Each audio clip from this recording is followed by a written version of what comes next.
Tippett, turbocharge time. Tippett spins, backhander, he scores! Somehow, he just one-upped himself from the other night. Franchise record of 68 points in a game. Chance at 70. Embiid, coast to coast for 70. Final half minute of this third quarter. Eagles try to retake the lead. Hurts, complete, through the tackle is Brown, to the end zone, touchdown, Philadelphia. The 1-2 pitch. Hit toward third. Castro has it. Spins, fires. A perfect game. Roy Halladay has thrown the second perfect game in Philadelphia Phillies history. He faces 27 batters. He retires all 27. And then building.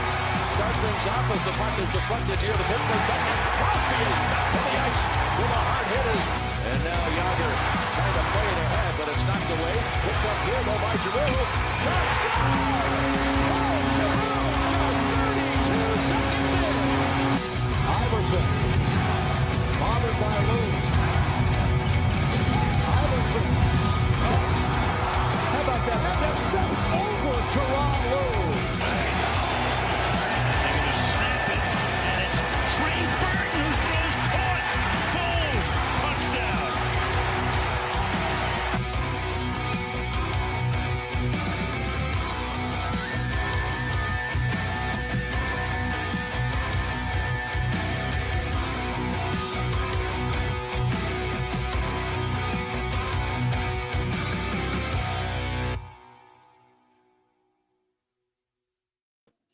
What is going on, everybody? It is that time of the year once again. The 2025 NFL Mock Draft presented by our friends over at Delaware Orthopedic Specialists. You know, I'm your host, Jake, over at Talkin 215. We have the commissioner and the lead analyst with us in the coach, as well as Philly Dogs in the house. Gentlemen, how are we feeling heading into this year's mock draft? Feeling psyched, man. Really excited for this. We got a good crew. I know we've been spending a lot of time finding some folks on Twitter, so real excited for everybody that's in the waiting room and ready to join us. So ready to hop in. I mean, if anybody follows us, this is our funnest show of the year, right? Like, it really is. we interact with as many people on Twitter as we can, social media, whether it's Phillies games, whether it's Philly versus Dallas, Philly versus everybody, just talking trash amongst fan bases. Now's the time where those people can join all one draft with us, represent your team, and back it up. This is what it's about. This is fun. Well, with that, I'm going to toss it over to you two, the commissioner, lead analyst, co-commissioner, whatever, to kick us off. All right, boys and girls, ladies and gentlemen, we are ready. This is I will say the second annual Talkin 215 live mock draft, where we sit out and we look for the best GM to represent each one of the 32 teams. Everybody on Twitter knows that that's where you declare your fandom. So we found the best GMs we could in the Twitter sphere to represent each team. And unlike any other year before, guys, this is one of the first drafts in I don't know how long where there are 32 different teams picking in the first round. Every team has one pick. You don't see that often. Sometimes teams don't have a pick. Sometimes teams have multiple. So we are coming at you live with the Twitter GMs. We're here live in Delco, not Green Bay. We're live in Delco for the second annual Talkin 215 draft. Let's cue it up. Let's get it over to Philly Dogs to announce who is kicking us off to start this draft. Had some technical difficulties here, but yes, we are back. We are back finally. I'm going to mess around with that once I go on mute here. But yes, without further ado, we do have the Tennessee Titans representative joining us here in the room for the first overall pick. And the Tennessee Titans have joined us. We got James representing the Tennessee Titans, and James, the Tennessee Titans are on the clock.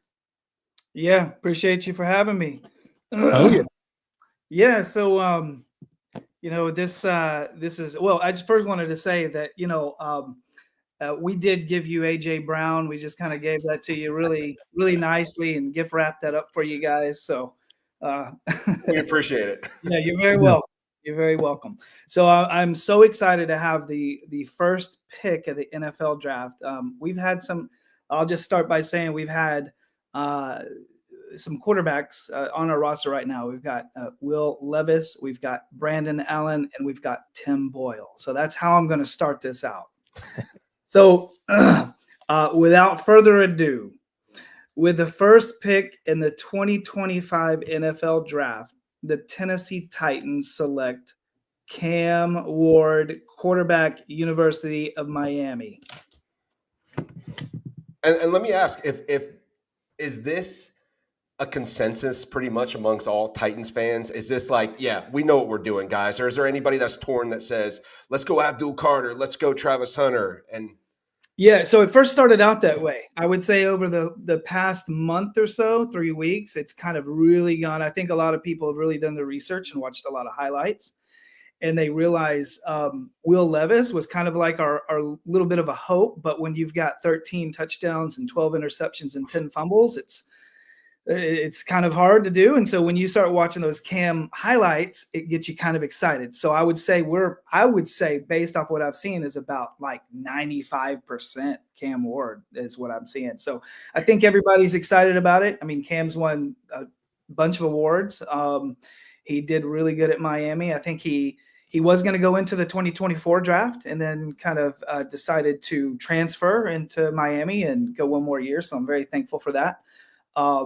We need a shot in the arm. That's what it really is. And so, I think quarterback is that number one. You just have to take a chance. Some people say, well, Cam may have gone in the third round for some drafts, maybe, but at this point, we need some hope.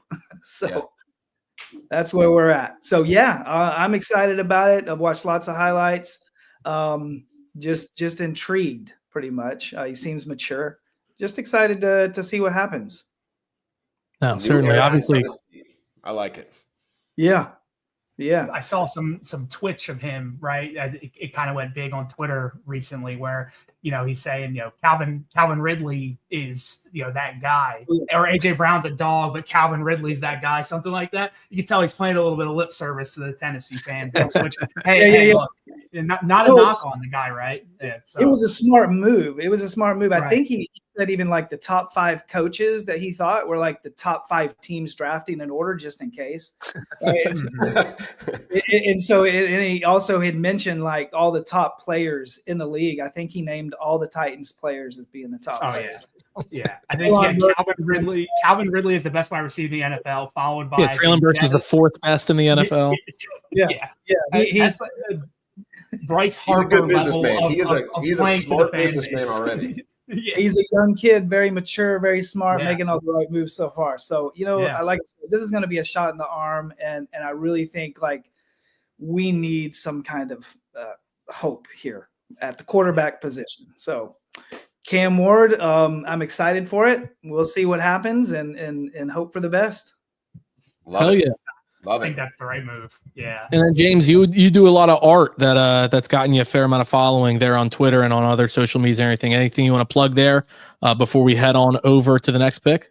Yeah, so appreciate it. So on X, you can find me at Titan Oilers.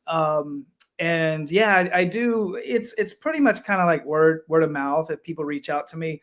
I don't know if you see this canvas back here, but this is something I've done. I kind of do the 4 horsemen thing, and sometimes I'll mostly do digital designs and some painting and things like that. But I'm just a fan of sports, and actually, I work with different fans of different fan bases and all kinds of teams. So, it's fun, and you can find me at Titan Oilers on X if you ever have any needs. Hell yeah! Is there any fan base you absolutely refuse to do work for? Colts. I love it. Yeah. It depends on the season. Here's the thing. I do have almost a friend in every fan base, right? So it's hard to hate on certain fan bases. And I'll tell you this, I've learned that if you do have a friend or somebody that's kind to you in that world, let's say a Giants fan, and you're friends with them, you kind of respect the team because of the fan base, right? So like if people giving you a hard time, like the Colts and the Jags and stuff like that on Tennessee, it's harder to like those teams. But I will work with them. I mean, for the right amount of money. There you go. There it There is. you go. James, really appreciate it. This is what, the second year in a row you were on it last year, and you're back this year. So we really appreciate you coming on with us and making that pick. Well, I appreciate the invite. Thanks, guys. Oh yeah. Thanks, James. Thanks, James. All right, and with that, the Cleveland Browns are on the clock. All right, guys. So I was really hoping that Cam Ward would fall to me here, but when he started talking about Will Levis and some of the other quarterbacks they had there in Tennessee last year, I knew that wasn't going to happen. So with the second pick, the Browns are going to take Travis Hunter. There it is, the dual threat weapon. He was, famously quoted this week saying he will quit the game of football if he is not allowed to play on both sides of the ball. Being the GM of the Browns, you just drafted Travis Hunter. Is this just free reign? Let him go out there, be a cornerback, be a wide receiver? What are your thoughts? I'm going to go off of what the actual GM of the Browns, Andrew Berry, talked about in his presser on Thursday. I think it's hard to limit a player that we've never seen someone like him that plays a full complement of snaps on both sides of the football. And I think it's a little irresponsible to go out and try to limit him to, maybe he's not going to play that full complement of snaps at the next level, but I think allowing him to play on both sides of the football is realistic. Barry wants him at wide receiver. I also agree. I think his best position to kind of start out with in terms of a full complement of snaps is on the offensive side of the football. I think Hunter's a ball hawk, and I want to design touches for him, and I want the ball in his hands as much as possible versus on the defensive side of the football. You're relying on the defense to make a mistake for him to be able to touch it. I think there are spots you can be smart with him defensively. In terms of, is he playing a full complement of snaps defensively? No. Can we have him on the field and obvious passing downs? Absolutely. 2-minute warning kind of stuff. At the same time, I think there's the potential for him to play some safety, and you put him in a spot where he can kind of read the quarterback's eyes and go after the football defensively. I think it's doable for sure. Hell yeah. My only question to you would be, gun to your head, 2026, game one, who's the starting quarterback for the Browns? I mean, the people would revolt if it's not Joe Flacco, right? I'm talking next year, 2026. Oh, I'm sorry, 26. Yeah. Is he not in the NFL currently? I don't think he's currently in the NFL, no. Okay. And I don't know if they're going to want to do this on draft night, but I think there might be some smoke there behind trying to trade back up and get to Sanders too. Sure, I get that. Okay. So we'll see. Yeah. Hell yeah. Just out of curiosity, how difficult was this pick to go with Hunter, with him and Carter right there, right? So kind of talk me through that. Pairing up Abdul Carter with a Myles Garrett, to me, just seems like unstoppable. So I'm curious from your point of view, how tough was that decision for you? Early on in the process, and this is, not today, going back a couple months, I was firmly on Team Carter. Part of that was due to the trade request from Myles. It just kind of felt like a natural, we're going to have to find another pass rusher here. By the way, he was flirting with Philly media there on Radio Row, the Super Bowl. So that's, you can dream. But yeah, no, I think now that he's back and under contract, that, the positional need isn't quite as strong as it might have been a couple months ago. I think that Jim Schwartz's scheme is designed to allow the defensive line to find success pass rushing and getting after the quarterback. Not that we can, ignore the other spots in the defensive line outside of Myles, but I just think it's easier to plug in someone there and obviously, Carter and Garrett, that's what a duo. But at the end of the day, last year the Browns ranked 28th in total yards. They were 32nd in points scored, and part of that was some inconsistent quarterback play, but they haven't taken a premier position player on the offensive side of the football in the first two rounds since Nick Chubb in 2018. So it's been, I mean, it's past time to find somebody, a dynamic athlete they can put on that side of the ball. And I think that's a lot of where their thought process lies in having Hunter play wide receiver first and corner second. I just think they need to spark that side of the football. Completely understood. Yeah, makes sense. Oh yeah. Was there anything you wanna talk about before we head on over to New York for their pick? Yeah, you can give us a follow over at Sleeper Browns. We've had the account going for about a month now. Tons of great people I've interacted with so far. Kind of new to the social media space a little bit, and it's been fun interacting, and can't wait to do some more stuff like this in the future too. Hell yeah, man. Well, we really appreciate you hopping on and helping us out with the second overall selection here. Yeah, anytime. Love what you guys are doing over there at Sleeper, man. Yeah, we love it too. Oh yeah, awesome. Thank you. Thank you. All right, 2 picks down, 30 to go. He came with the stats, by the way. The rest of your GMs have your work cut out for you because we got some 32nd ranked in this, 28th ranked in this. Jim Schwartz's defense has this style. I mean, when we're talking GMs, we mean GMs. Y'all better know your stuff when you're coming on here making this pick. No, exactly. Well, with that, we are heading over to a longtime podcaster, new to the Giant podcast game. He was amped to hop on. We're amped to have him here. We're heading over to Ryan in New Jersey, New York. I'll let the actual fan base decide where their allegiance lies. But Ryan, the New York Giants are on the clock. What's up? So first, thanks for having me. And so far, the draft is going exactly how I expect it to go. I would have loved Cam Ward, but Drew Lock had to win that game in Week 17 against the Colts.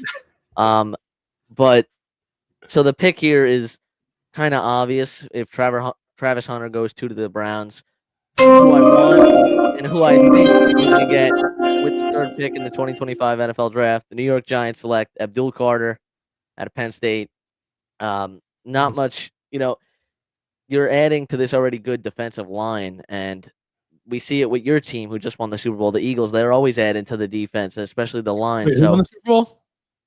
The Eagles. The Adding to the defensive line, if you look at the Giants' past Super Bowls, their defensive line, even though I wasn't around to see them much, but their defensive line was what led them. So recently Cowboys.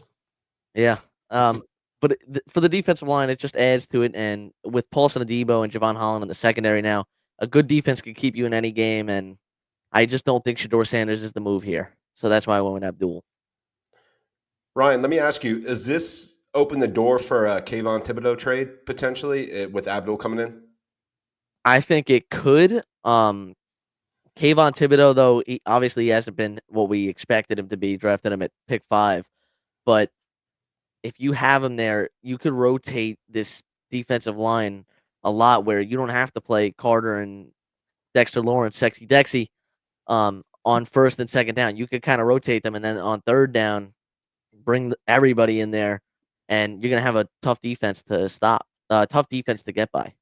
The one thing I am concerned about is his injuries, but I think he would make too immediate of an impact, and he's just such a freak athlete that it's hard to pass up on him here. Yeah, Coach, I'm going to steal your line here. With a lot of those concerns with his injuries, I don't think he should be touched by anyone in the first 31 picks. No, I mean, that's the first 31 picks. Yeah. I mean, 32 maybe. He's got to drop maybe to pick 32 before I consider taking him. For sure. Well, I don't know how true it was, but I saw something that Philly, if Abdul Carter fell to 4 to the Patriots, they were thinking about trading with A.J. Brown. Brown for him? No. The Philadelphia media is famous for just stirring shit all the time. We have a 3-letter radio station here that just lives and dies on making up the most absolute nonsense, trying to get people pissed off. A.J. Brown pissed off. Yeah, they're just trying to piss off A.J. Brown for whatever reason. We have no idea why. It's not us. It's these clowns over on the radio. No, A.J. Brown is going absolutely nowhere. His dead cap hit is like 20 mil, isn't it? Like there's just not a shot. Okay, yeah. So even higher than that. A trade that I did see, our buddy Anthony DeBona, great follow obviously for Eagles, but really for all things NFL, proposed a trade of Dallas Goedert and Philadelphia's 3rd round pick for Kayvon Thibodeau in the Giants' 4th round pick. I personally am a big Goddard guy. I'm not doing it because I really also don't like Kayvon Thibodeau. But you being a Giants fan, that offer is, you're the GM right now. That offer is called into you. What are you doing? No doubt I'm accepting that. I mean, it's never going to be because, one, you guys would not trade Dallas Goddard within the division, maybe even within the NFC. I just don't see it happening. But, I mean, if you're offering that trade, I'm easily accepting it because we have Theo Johnson, but we don't have an elite tight end. And Dallas Goddard, he gives a weapon to the offense. And we have Abdul Carter. The loss of Kayvon Thibodeau wouldn't really hurt that much. Yeah. I also have to wonder with the whole Saquon situation if the Giants even pick up the phone when they see Howie Collins. Like, if that's even. Yeah, I mean, this was really rude of us, Ryan. I just want to thank you for Saquon Barkley. We didn't really touch on that, and I want to take this opportunity to thank your organization. I wasn't as the GM. I wasn't the GM who let him go to you guys. So I just got hired. Yeah, you just got newly hired. Yeah. Yeah, I mean, justifiably so. They fired the last one. Yeah, right? Only makes sense. Well, Ryan, is there anything you want to plug before we head on over to New England? So you can follow me on Twitter at RyanHenderson08. I'll be tweeting for the Giants this season, and I just posted the first episode of my new Giants podcast, Ryan's Big Blue Podcast. You could go to YouTube and Spotify to watch that. I'm going to be posting a lot, so yeah, check it out. Yeah, no, I love the name, but I always thought that was what they said after the Eagles play the Giants because everybody was just Big Blue, just Blue being sad, just Big Blue. So I love the use of it. No, look, I wanted to say right before we went over to New England when the Birds were playing the Giants late in the year. I mean, we needed to either win one of our remaining games or have like one of two teams lose, and we locked in the number 2 overall seed. And I was kind of campaigning like, look, second half, absolutely tank that game. And it gives the Giants like the 10th overall pick and absolutely screws them. I was kind of advocating for it. You rarely ever try to root for your team to lose, but it was kind of it doesn't hurt you anyway, and it definitely hurts your competitors. So you're welcome for beating you. But no, we're looking forward to having you hop on twice probably this upcoming season to do a little Eagles-Giants preview. And who knows, maybe we'll have that a couple years ago where we faced you guys 3 times, third time in the playoffs. So we'll see. We'd love that because we love a bye essentially heading into the next round. Well, we're going 11-6 this season. There you go. There you go. There you go. Awesome, Ryan. I really appreciate it, man. Yep. Thanks. Thanks, Ryan. All right, 3 picks in. Obviously, draft's kind of going as expected. This is kind of where it starts getting a little bit more fun. Usually it's always the first 5 picks always go pretty typical. But we're going to head over to our guys at What's Up Guys podcast over in New England to make the Patriots pick. New England Patriots. Yes, sir. What's going on, fellas? Happy Saturday. Happy Saturday. What's going on, guys? Nothing much, brother. Nothing much. Appreciate you guys for allowing us the opportunity. Thank you. Appreciate you guys for hopping on. Great way to spend Saturday night. But yeah, we obviously, like everybody has said so far, it's kind of gone as we all think. And you want to just roll with it and hit it? So I think it was kind of funny that you kind of opened up with saying how this is where shit gets to shake up. So I think that's probably where we're going to go. Mm-hmm. So go ahead. I will say, due to the live how everything has transpired thus far, obviously it would be tremendous to have Abdul Carter as a New England Patriot, but that didn't happen. With a top 3 prospect and having the 4th pick, and with a terrible Week 18 win, awful win with awful win against the Buffalo Bills that changed everything. So shaking the room and shaking the board with the 4th overall pick, the New England Patriots will select Matthew Golden, wide receiver out of Texas, the University of Texas. I'm gonna have to search for him out here. Boys. Go ahead, sir. That definitely shakes up the board. First off, let me ask: if you would have lost Week 18, where would you guys have landed? As in far as number one. As players? Number 1 overall. Yeah. It would have been 1? It would have been Number one. one, Yes. And then if it was 1, are you going Hunter or Carter there if that was the scenario?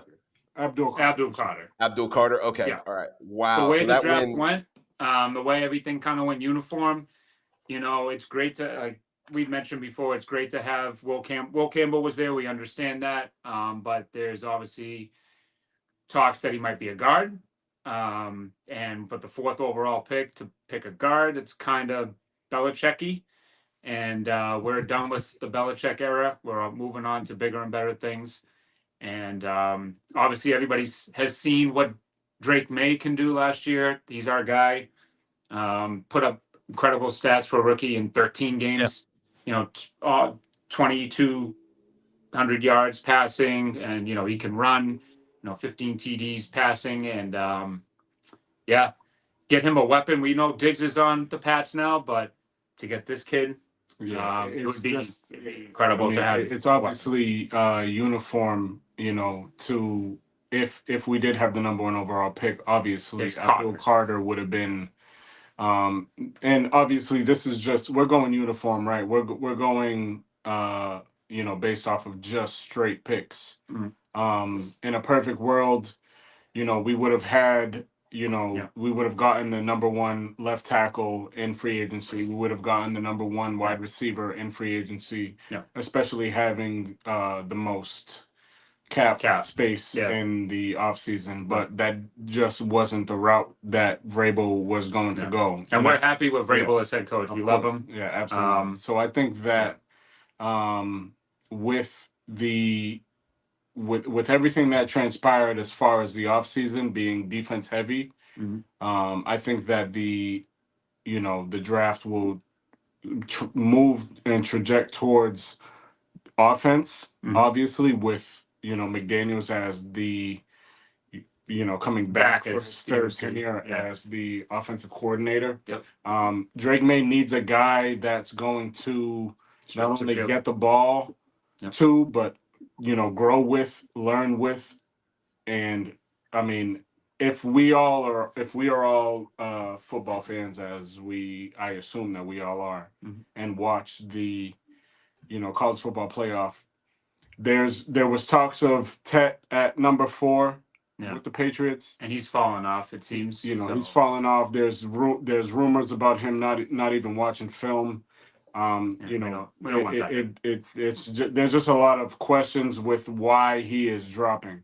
You got a guy that's running a 4.2, 5'11", 40-inch vert, stretches the field, has questions with yak, but he makes big plays down the field. So put up about basically 150 in the. He put up 162 against Georgia in the SEC championship. He put up 149 against Arizona State. I get it that those are college defenses, but this kid looks like he could be a steal. And we want to help Drake as much as we can in New England. We definitely feel comfortable with taking a wide receiver at number 4 over a left tackle that probably could be a guard at number 4. So that is the only reason why this isn't our number 1 move. No, obviously, but with the way that the draft has transpired thus far, that is. And if Carter was there, if he fell to 4, it would have been Carter. But the fact that it went uniform. This is why we went off the grid and we took Golden. And obviously we want to shake the room a little bit. Just a little bit. Yeah, I will say the room is shaking up. It was chalk for the first 3, and you guys just said, screw the chalk. We're going off the wall here. I know there's some other GMs scrambling right now trying to update their player rankings because of this. I understand. I understand what you guys are doing. I think in a perfect world, you probably want to trade back a little bit and then still have Golden on the board. That's the goal. Yes. The goal is to get Golden later on. Yeah. In this scenario, with you guys being the GM, if you have convictions behind your guy, go get him. I love it. I love shaking this thing up, boys. I really like that. Yep. I don't love the pick, but I like your thought process. Yeah, and like you said, perfect world. Our ideal thing is to trade back if Carter's not there on Thursday night too. Stack picks and get Golden, a little bit later in the first round. But hey, maybe we trade the number 4 pick for AJ Brown. Who knows? No, you don't. No, I was just gonna say. None of We that's had to happening. say Have it. fun We had with to Matthew drop it. Golden. Not Look, AJ. man, you guys drafting Golden is more realistic than you guys trading for AJ Brown. So You you never think? know. Hey, You never listen, know. Please tell your fan I base. thought Tom Brady would have 10 rings today. Yeah, just hey, as long as you tell that fan base to calm down a little bit on the AJ Yeah. Brown stuff, it ain't happening. Hey, listen, AJ Brown is going on social media and dropping I know that. Patriots. Listen, But he's a Patriots fan. It's not the You fan can't- base now. You got He's, to he's DM untradeable AJ based on his yourself. contract. He's untradeable, unfortunately. And Unfortunately, it ain't unfortunate. unfortunately for I was them. gonna say, Fortunately Yeah, Yeah, for for us, them. untradeable. For them, it's unfortunate. He's also Jalen Hurts' best friend, and Hurts is the godfather to his daughter. Like, it's just we're good over here. But boys, Yeah, hey, thank you for shaking up the room. We appreciate I it. would Love be. the I pick. would be good too. I would be good too. Trust me. Let the rest of the GMs and us know where we can find you guys online, and if you want to shout anything out as well. Yeah, for sure. On Instagram, Twitter, but our Twitter isn't really up to date right now, but definitely Instagram and YouTube. What's up, guy pod? We're two Boston-born dudes just trying to, make sports our career. Couldn't And we're tell also. with your accent. I thought, yeah, couldn't tell. Can you tell? You can't tell, right? No. We're also members of Team Drake May for the Best Buddies Challenge, and all that information is on our website too, or our page. To donate to that cause, it's for people with learning disabilities. And Drake May is the kind of the foreman for it's what Tom Brady used to do, and Drake kind of took it over. So we joined the team, and we're going to be doing the 5K in a month now with Drake. That's awesome. So yeah, that was pretty cool. Oh yeah, no, that's great. I really appreciate it. Really appreciate you guys hopping on for what you guys are doing there with that. That's awesome. Let us know if there's any way that we can help promote that or anything other than AJ Brown. Let's leave AJ Brown alone and treat Milton Williams right, guys. We're gonna miss him a lot. Trust me. We will take really good care of Milt Williams. Let's hope he brings the same energy as he did in the Super Bowl, right? Facts. We'll Oh yeah. Hopefully we get a Pats Eagles Super Bowl matchup pretty soon again. Part 3. There we go. 1-1 right now. It is. Hey. So We gotta have that tiebreaker. Awesome. Really appreciate it, guys. thank you. Thanks, guys. Thank you. Obviously, you guys saw the fourth face of the Talkin 2 and 5 team hop in here with Sean. Sean, welcome to the draft. It's a pleasure having you. Right before we head on over for the 5th overall selection, you got anything you want to say? I can't see the first couple picks. Is there a way we can see the board so far? I mean, part of the fun is kind of seeing what everybody's gone and seeing what their thought process is. Is there I guess I have to figure it out. I have to figure that out. You got Cam Ward at 1 to the Titans at 2. You got Travis Hunter to the Browns at 3. You got Abdul Carter to the Giants. And at 4, Matthew Golden. Sean joins the show, and all of a sudden a wrench is thrown into this draft of Matthew Golden. Did not listen. I saw Matthew Golden, and I assumed I had missed the first 20 picks. Hey, they said they wanted to shake it up, and they shook it up. I thought they were shaking it up by going Genty, but they were shaking it up by going Matthew Golden. I mean, it's not like you can phone up some of these other GMs and be like, "Hey, man, what do you want for 4?" So I get it. There's probably going to be. I get it. We don't do trades yet. We're trying to figure out the best way to make that possible. Maybe we do a 7-round mock next year. Who knows? But we're gonna head on over to coaches part of the world. Heading on over to Jacksonville. We've got the #yours coming in for the 5th overall selection. Sir, how the hell are you? Doing good. How are you? Wonderful. Jason, what did you think of that pick right before you? You're the GM of the Jags, and Golden gets on the board. Did they steal him from the Jags? They did, actually. No, it just throws a wrench because I had someone circled, and Will Campbell kind of is tempting. So what's your thought process going into this? Because I'm pretty sure, based on obviously me and you knowing each other and we talk draft a lot, I know you probably have your eye on 3 people here maybe, and all are on the board outside of the top 2 guys. Should I just click the punter button here? No, Brian Anger's never coming back. We're not reliving that. No, it's really just 2 for me. It'd be Mason Graham and Will Campbell. I'm not doing the Genty thing. That's not me. If you see my Twitter, you know I hate RBs, so it's not going to happen. 0 RBs, just lining up 5 wide for Trev. Oh, I thought you said you hate Arby's. I was like, but they have the meats. No, I think the Eagles did what the future is. Just pay a really good back and don't waste a draft pick on it. pay someone. What is he? 3% of the cap? Like, who cares? Well, we also have Howie. Oh yeah, y'all cheat the cap system. So what are you doing here? Obviously, I'm assuming it's Abdul Carter or Travis Hunter sliding the 5 is sprint to the podium, right? Like in that scenario.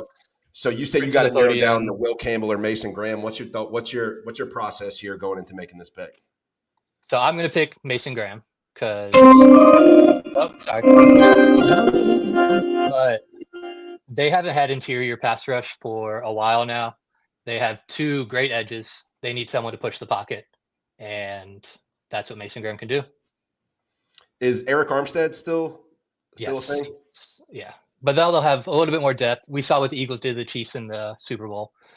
Just keep sending guys at them, get some beef up front, and wreck the pass game, wreck the running game. Since you were back and forth on Will Campbell and Mason Graham, if you were to take Will Campbell, where would you play him? I would think left guard, give him a chance to win one of the tackle spots, but I would guess he slides in at left guard first. And then because Ezra Cleveland has 1 year left, I think, and he's fine, but I would think left guard, and then I don't know if his arms are long enough. I don't know. It's I'm not smart enough to be able to tell if he can play tackle or not. I know he'd be a great guard though. Gotcha. All right. Well, we got Mason Graham off the board with the Jags. Jay, let everybody know where they can find you, and then if you want to shout out anything as well, go ahead and shout it out. #Jaguars. If you want to watch someone tilt over sports betting, some occasional analytics, and some all 22, that's where you can find me. I just want to say, #Wars is an amazing Twitter handle. Like, I absolutely love that. I appreciate it. You already got some fans in the comments. Solid pick. Great pick. They're about it. I mean, for all the reasons that you explained there, it's a perfect fit for you guys' system. Obviously, there's a lot of holes over there in your team. That's why you're picking 5th. I mean, no complete team is going to be picking that high in the draft, but it fills a large hole on your guys' team and should make a pretty big difference there on your defensive line. But Jason, really appreciate the time you hopping on, making that pick for your team. And look, everybody go follow him at #yours and ride that journey with him. Thanks a lot, guys. Oh, yeah. 5 picks in. A little bit of a wrench thrown in there earlier, but we like we said, it's usually first 5 to 10 go relatively smoothly. I'm messaging our one Raiders pick isn't able to do it live. He asked me to message him when he was on the clock, and he's going to do his best to comment in the pick. But Sean, Chris, Joey, you guys want to just talk about anything with the draft where you would go if you were the Raiders GM while we give them a minute or two to see if they type in their pick? You know what? The Raiders, if I said I'll give you $1,000 to name one Raiders corner, could you do it? Can anybody on the show do it right now? One Raiders corner. No, I'm going to go get a beer while you ask that. Exactly. So that's where my thinking would be. The only problem is, unless you're thinking of maybe Will Johnson here from Michigan, who barely tested and is coming off an injury. I mean, the ideal situation for the Raiders would be Travis Hunter. Play him at wide receiver, player at corner. You know what I'm saying? You're in Vegas. You get the star. You get the name. But the Raiders are always that team that just doesn't seem to make sense, whether it's what they need, whether what they want to do. They'll go for the big fish, but it'll be the big fish in the wrong pond. You know what I'm saying? It's just they never seem to match up like right time and right place. It's wrong time, right place. So I can see them trying to be splashy and going genty here, just in their backfield. Pete Carroll loves to run the ball. They got who did they sign? Geno, who's going to be slinging it all around. I mean, maybe that's that Seattle throwback to when they had Marshawn and Geno and that Pete Carroll type offense. So that's where I would think they would lean. But then again, Will Campbell's still on the board, so that might cause them to want to solidify the line too. Yeah, you guys keep talking. I'm going to give him about 30 more seconds. If he doesn't comment it in, first comment of who you want him to take that's not like a punter or something absolutely obscene is going to be their pick. We got 850 people in the stream right now. So first comment of who you want them to pick in 30 seconds. I'm going to give them 30 seconds. Will be their pick. But yeah, guys, continue to say who you would say they should Let pick. me ask you guys too. Do you guys see this being a landing spot for Tet McMillan, the wide receiver out of Arizona? That's maybe who I thought New England could have taken. Is that a potential here for the Raiders? So when you look at their team needs, running back, you're right, Joey. It does say running back is their biggest need. I thought throughout the season, like it was a slam dunk if Shador made it here, he was going to be a Raider because he tweeting like "Thank you God" after every Raiders loss too. Yeah, but then didn't they just pay Geno a lot? They did. They just went and got Geno, which I admittedly kind of forgot about because that kind of snuck in there. Oh, but who cares? It's Geno Smith. That's what I'm thinking. But Sean, you got to remember, he's not going to be playing for 5 years. They bring him in so that they can have him tutor Shador. Come on, this is the guy where you want him to grow into. And you're not tutoring. If you take Shador, you got to play him. You're not tutoring. Oh, yeah. Well, look. We gave him the 30 seconds. We're going to talk about it for another minute or two before we go over to our guy Josh with the Jets. But we've already got Joseph Spagnola. We got Elwood, Hogue, and Nikki G all picking the same guys. We have a clean sweep of who they want them to pick. And NFL draft, the Las Vegas Raiders select Ashton Jeanty, running back, Boise State. Chris, you're a big running back guy. You're usually talking Saquon. Now you're talking a little Jeanty. What are your thoughts? I am. I love Jeanty. I got the 101 in my dynasty draft, 100% selecting Jeanty regardless of where he goes. I was going to ask you your opinion on that at another time. Yeah, I mean, like, again, I'm going personal use here, right? Because I tanked my fantasy draft, but no, I mean, he's my guy, and I think regardless of where he goes, he's going to be a star. And I think I like where coach is going with this, right? That Pete Carroll mindset, Marshawn Lynch. Marshawn Lynch is one of my favorite running backs fucking ever. So I see that in him, and like that guy's just a monster. Like the way he even stands in the backfield is just absolutely hilarious. Like I just love everything about this guy. So yeah, that's a good pick. I think the consensus is probably correct in this instance. Nice. Sean, you got any thoughts? I mean, listen, Jeanty is a hell of a pick. He's going to be a stud, but I think a team that has as many holes to fill as the Raiders, you got to go one of these lines. You got to go in the trenches, right? You got a couple top offensive linemen left on the board, a couple studs. So I would prioritize the trenches first, versus going with the sexy pick, but it's Vegas. Everything is sexy in Vegas. Vegas, baby. Yeah, he's going to be handing out his cards on the runway or the strip or whatever it's called, asking them to see him after 9 p.m. I mean, their current running back is Raheem Mostert, so it's not anything to get super excited about. I think Jeanty slides in there. They need a lot of help. They need a lot of help, like even in the wide receiver, right? Like, Coach, I know you were headed there and you were asking that question too. Like, they need some wide receiver. The only thing they're really solid is tight end. And their tight end, Brock Bowers, is just draft another tight end first overall. Let's go for the hat trick. There you go. Well, look, we're heading to pick number 7 to our guy Josh over with the Jets. Josh, the New York Jets are on the clock. What's going on, gentlemen? How the hell are we? Hey, Josh. I'm doing pretty good. What's going on? Excited to be on this podcast and get ready for the Jets to be drafting at 7. I think I'm going to go with my pick here and then explain my reasoning later. So if you want to with the 7th pick in the 2025 NFL Draft, the New York Jets select Armand Membu, tackle, Missouri. All right, well, here we go. Offensive lineman off the board. Yeah, well, I mean, my other option was Will Campbell, and it worries me that we talked about it before I got on here, that there's a lot of speculation of him sliding over to the guard.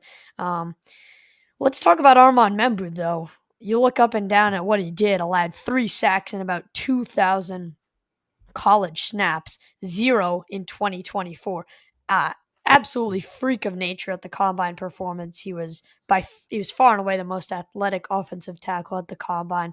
Someone you can develop into something bigger later. He's not a guy that you're going to look at his college material and say this is what you're getting in the pros. You're looking at a freak of nature, a guy who is a big-time athlete who played well enough in college to show you that he can do it at the professional level, but also has a lot more in him to become something bigger later. He was graded as a 90.6 overall prospect on PFF. I like Membu. I like solidifying the offensive line for the next 5 years here, assuming you pick up his option after 4 and he plays well enough. There's a couple big time names still left on this board here, playmakers, Tyler Warren, Ted McMillan. But my thought process is this is the first time in 3 years, or at least 2, where the Jets haven't been going into the season thinking Super Bowl or bust, and where they weren't thinking get Rodgers all the help you need. So at this point, it's going to be Armand Membu. The quarterback problem will figure itself out later. Justin Fields is a mobile quarterback. If you want him to develop and you want him to hit his ceiling, you're going to have a good, strong 5 in front of him. And even if you move on from him 2 years later, whoever you get is going to want some good protection. It's Armand Membu at the 7th pick. Guys, the bar has been set for the rest of you GMs. I said it for the Browns, and now I'm saying it for the Jets. Josh just came in here and set the bar for the rest of you GMs to do your homework, back up your pick, come with stats, come with data, come with all of it. Josh, that was solid, man. That was awesome. I absolutely love it. I got to ask you, too, before you go, are you happy to be done with the Rodgers era and saga? Oh, yeah. I mean, as soon as week 8 rolled around, I couldn't wait for him to get out the door. I mean, that whole thing was an absolute disaster, from playing through an injury in week 5 to, people inside the building saying that the owner wanted him benched after 5 weeks. And, there were issues here and there. He kind of tore the locker room apart since the moment he got here, making his little wish list, turning us into the Green Bay Jets, bringing over Randall Cobb and Alan Lazard and Nate Hackett to implement whatever system he wanted. It was basically like a spoiled kid on Christmas almost. He got everything he ever wanted. Now that he's out the door with a fresh coaching staff and a fresh slate, we get to restart with a new young quarterback in Justin Fields, who has potential. I'll say I'm not counting on him to butt into something huge, but yes, I'm extremely excited for a new start in New York. Well done. Well done with that pick, Josh.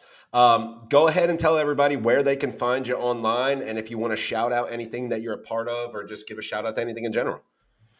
You can find me on Twitter at Josh's Sports Report. Same thing, YouTube, Spotify. Doing some interviews and stuff over there. I got a weekly segment with the guy Connor, who just chatted in. What's up, Connor? We're doing Next Gen Jets over there on his channel, which is super fun. We're doing that weeknights at Friday nights. So I'll be there. I'll be on my own channel. I really appreciate you guys having me on, and I look forward to how this draft plays out. Awesome, Josh. Like we said, absolutely killed it. You're getting most comments out of anybody when you were making your pick here. Everybody, Joseph Spagnol, as a Jets fan, I like this pick. All right, let's go Knicks. Not the time or place there, Richard. But get that out of here.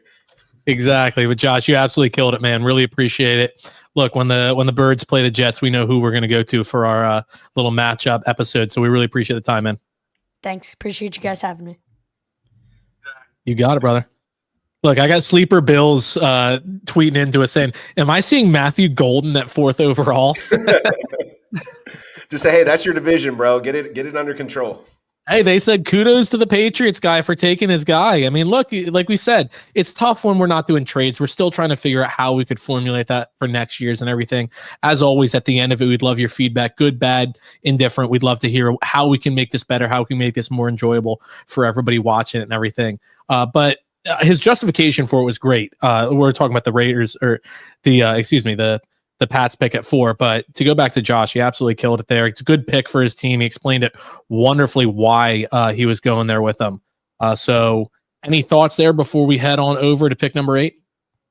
It's a smart pick. It's literally a smart pick. I was surprised that he didn't go with like a flashy skill player, but he killed it. No, he destroyed it.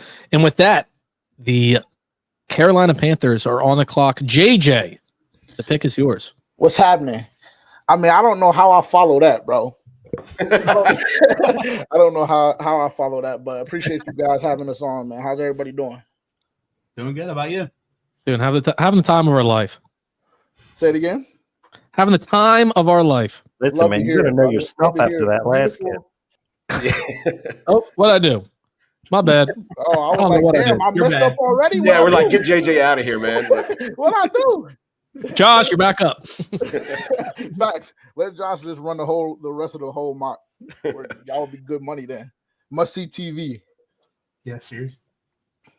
For sure. Well, look, man. Like you guys mentioned, we aren't able to trade picks. I think that majority of the Carolina Panthers fan base would like to see the Carolina Panthers move back in this particular situation. I think on this past Tuesday, our GM pretty much showed his hand to the entire world and said that, we're looking to trade pick number 8, which to me, that's ass backwards. I don't think you do that. I think you keep everything under wraps and try and make that pick seem a little more luxury than, it just being up for grabs. But that is kind of the thought process and ideology with, how we're approaching this. However, with us staying at 8, I do have a pick.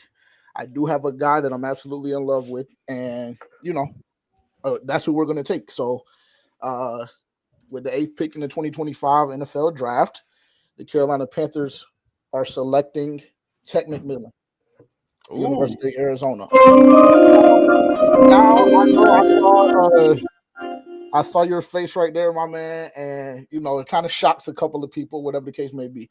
First thing I'll say is the Carolina Panthers fan base, based on my understanding, it's kind of split, right? So you have people that want to take the approach of getting Bryce Young more weapons, and then obviously you have people coming off of a historically bad season defensively, the worst defense in NFL history, actually, that want to hyper focus on defense, which I completely understand, right? So just with my approach and my thought process on this particular pick, if we're not moving back, to me, none of these edge rushers outside of Abdul Carter are really jumping off of the film for me personally, right? I think that this class, from an edge standpoint, defensive end, however you want to look at it, I think that it's extremely deep. You have guys like the kid from Florida State. You have the kid from Ole Miss, Princely, Jalen Walker, Michael Williams. Obviously, you have there's a bunch of different guys that, like on our particular podcast, we call them but guys. Like all of these guys are talented, but they also have something that you can look at and be like, not quite. Right. And so my thought process is, okay, well, if we have a bunch of those guys, we obviously have another pick in the second round. It's going to flip back over. And this class is so deep at edge that we'll be able to get another one. You're not going to be able to get another Ted McMillan. It's just simply not going to happen. And going into year 3 with Bryce Young, a guy that you deemed a franchise quarterback, obviously, if you follow the NFL at all, everybody knows the story about him getting pulled last year. He comes back and he balls out, right? So why not get that guy an actual true weapon? And I mean no harm or disrespect, but wide receiver 1 just simply for the 3rd straight year cannot be Adam Thielen. Like it just simply can't be. And yes, we traded up last year, going to the first round to get Xavier Legette. I am not one of those Panthers fans that have completely jumped ship on Xavier Legette. I think that he needs time to develop, obviously. However, when you look at his drop rate, when you just look at it seems like he's not really that focused. And it's kind of funny saying that, like the Pats guys mentioned earlier, like that clip went viral of Tet saying he didn't necessarily like watching film. My understanding is that video came out when he was a freshman. So, like, I'm not going to hold a guy to that standard at 17 to 18 years old. I'm just not going to do it. But yeah, I like Ted at this particular position. None of the edges, like Jalen Walker, Michael, like guys like that have continuously fallen to us in these mocks, they don't do enough for me personally. They don't. Like I can go get Donovan. I can go get Mike Green, who is another guy that I absolutely love out of Marshall. I love Mike Green. If we can move back 15 to 20 and get Mike Green, that to me is the play. But if we stay at 8 and we can't move him, we can't move off of 8, you go get Tet, man. Got to get Bryce some help. You want him to succeed. You want him to be the franchise guy. That's the play. It's very, very simple. Damn. And So I back-to-back got a GMs just question. killing it. Yeah, Ask and I away. got a question. I got a question for you. So obviously, you probably saw that the Patriots take their wide receiver at 4. Did that change anything for you? Would you have gone Golden here? Like, what's your thought? Where'd you have on your big board, Golden versus McMillan? Yeah, no, not particularly. I know that like that's the talk of the town right now. As you look like when you look at wide receivers, Right. I like bigger receivers. Like that's just what I prefer. Obviously Matthew Golden has, blow the top of the defense off speed, and so I get that aspect of it. But I also know that Bryce Young enjoys playing with bigger receivers. Right, part of the reason why we went and got Xavier Leggett last year. Like he's not, 6'6", 6'7", or whatever the case may be. But if you look at him, he's much taller, he's stockier, whatever the case may be. So in this particular situation, no, you will get a lot of Carolina Panthers fans that tell you like that's what we're lacking and that's what we're missing. A guy that is that vertical threat. But honestly, if you look at the rate at which Xavier Leggett wins his routes, like he doesn't have a problem winning. It's all about what happens after him winning the route, right? So we either don't have time to get him the football, which wasn't really a problem last year, or he's just simply not securing the catch. And I believe that was an injury problem. Like after the New Orleans Saints game, I believe that was week 11 or 12. We saw, his ability to catch the ball go down significantly. And I will say he does have a body catching problem. He does not catch the football with his hands, right? So I think that once you break some of those bad habits and you give him a chance to develop and get more healthy than he was last year, I think that he will be okay. I just don't know if he's a wide receiver 1. I don't. With Chet, I know that he is a wide receiver 1, hands down. Hell yeah. Good call. It's a good explanation for that. Absolutely. JJ, you absolutely killed it with the GM, the explanation, the justification, all of it. Is there anything Appreciate that it, you man. want to plug? Obviously, you got the podcast there. Is there anything else you want to plug before we head to pick number 9? Yeah, absolutely. Every Tuesday morning, 9 a.m. Eastern time, you can catch us on DSP, Spotify, Apple Podcasts, etc. For Panthers fans only. You can also find us on YouTube at the G2S Network. All social media, with the exception of Twitter, is for Panthers fans only. Twitter, you can find us at FPFO_podcast. And for our Carolina Panthers fans that are in the chat right now, we are doing something special on forpanthersfansonly.com. We are currently running a giveaway. We travel to Arizona this year. We're running a giveaway, 2 free game tickets, 2 free flights, hotel room for you and the person of your choosing. All of that covered by For Panthers Fans Only. So if you guys go to forpanthersfansonly.com right now, you'll see, click on giveaways, scroll down, it'll bring you right to it. Enter that right now, free chance to win. And I think you get up to, 5 free entries. And if you purchase one of our shirts, Carolina Reaper shirts, supporting quarterback 1, you'll get another additional 5 free entries. So up to 10 free entries for that Arizona FPFO road game experience. So appreciate you guys having me on, man. No, of course. Thank you. Thank you for the time, man. For sure. Great job. Killed it. Look, we are 8 picks in, 9th pick on the way. I sent the invite to the Saints guy a while ago, sent him another message. We'll give him about 30 seconds or so, and then it's probably going to have to go to the consortium here to go ahead and make that pick. So Saints on the clock at 9. Thoughts on the first 8 picks? You got about a minute before we're just going to go ahead and pick for them. Thoughts, gentlemen? Sean, I'll start with you. Yeah, I mean, just piggybacking off of that McMillan pick, I mean, I think the Panthers' offensive line is still just in need of a little more help. A pick as premium as that. I mean, you still got a guy like Will Campbell out there that on the board. I think you have to go offensive line. I'm going to sound like a broken clock because a lot of these bad teams have bad interior or bad offensive and defensive line. So I think that's a bit too sexy of a pick for Carolina's blood. But, especially after going with a wide out in the first round last year, I think you got to mix it up. But, excellent explanation by JJ. I'm impressed with some of these guys so far, man. The ones that have actually showed up. Our boy Anthony DeBono. We already shouted you out earlier, Anthony. No, man, it's nuts. Go back, listen to what they had to say. We don't do trades, so we'll keep. It seems to be everybody's big thing is that pick number 4. It's Thunderdome over here. The Patriots just said, "We're ready, baby." No, but we appreciate you tuning in, Anthony. If you didn't catch it earlier, we shouted you out with one of your proposed trades, and the Giants would love it. The Giants are all about it. Me not so much, but it definitely resonated with the Giants fans. But no, I mean, I still haven't gotten the Saints guy in here, so I guess I'll give your guy you 3 year time to say who you think they're going to take, and then I'll just go back to the comments and we'll see what the consensus pick in the chat is. We got a little over 1,000 people tuning in right now, so I'd love to hear all 1,000 of your opinions on who the Saints should pick at pick number 9. But Chris, you are the Saints GM. You're picking at 9. Where are you going? That's a good question. I think Will probably has slipped far enough here for me. If I'm the Saints, when I look at their team needs, quarterback, cornerback, OT, kind of in that top 3 of need. Again, not as a Saints fan here, but as a third party Saints fan, it's probably Will Campbell for me. I don't think they quite go Shedeur Sanders, even though they are in need of a quarterback. I don't think Derek Carr's that guy. I don't even think a Saints fan would say that he's that guy. I don't think. But yeah, curious what Coach and Sean got to say about that too.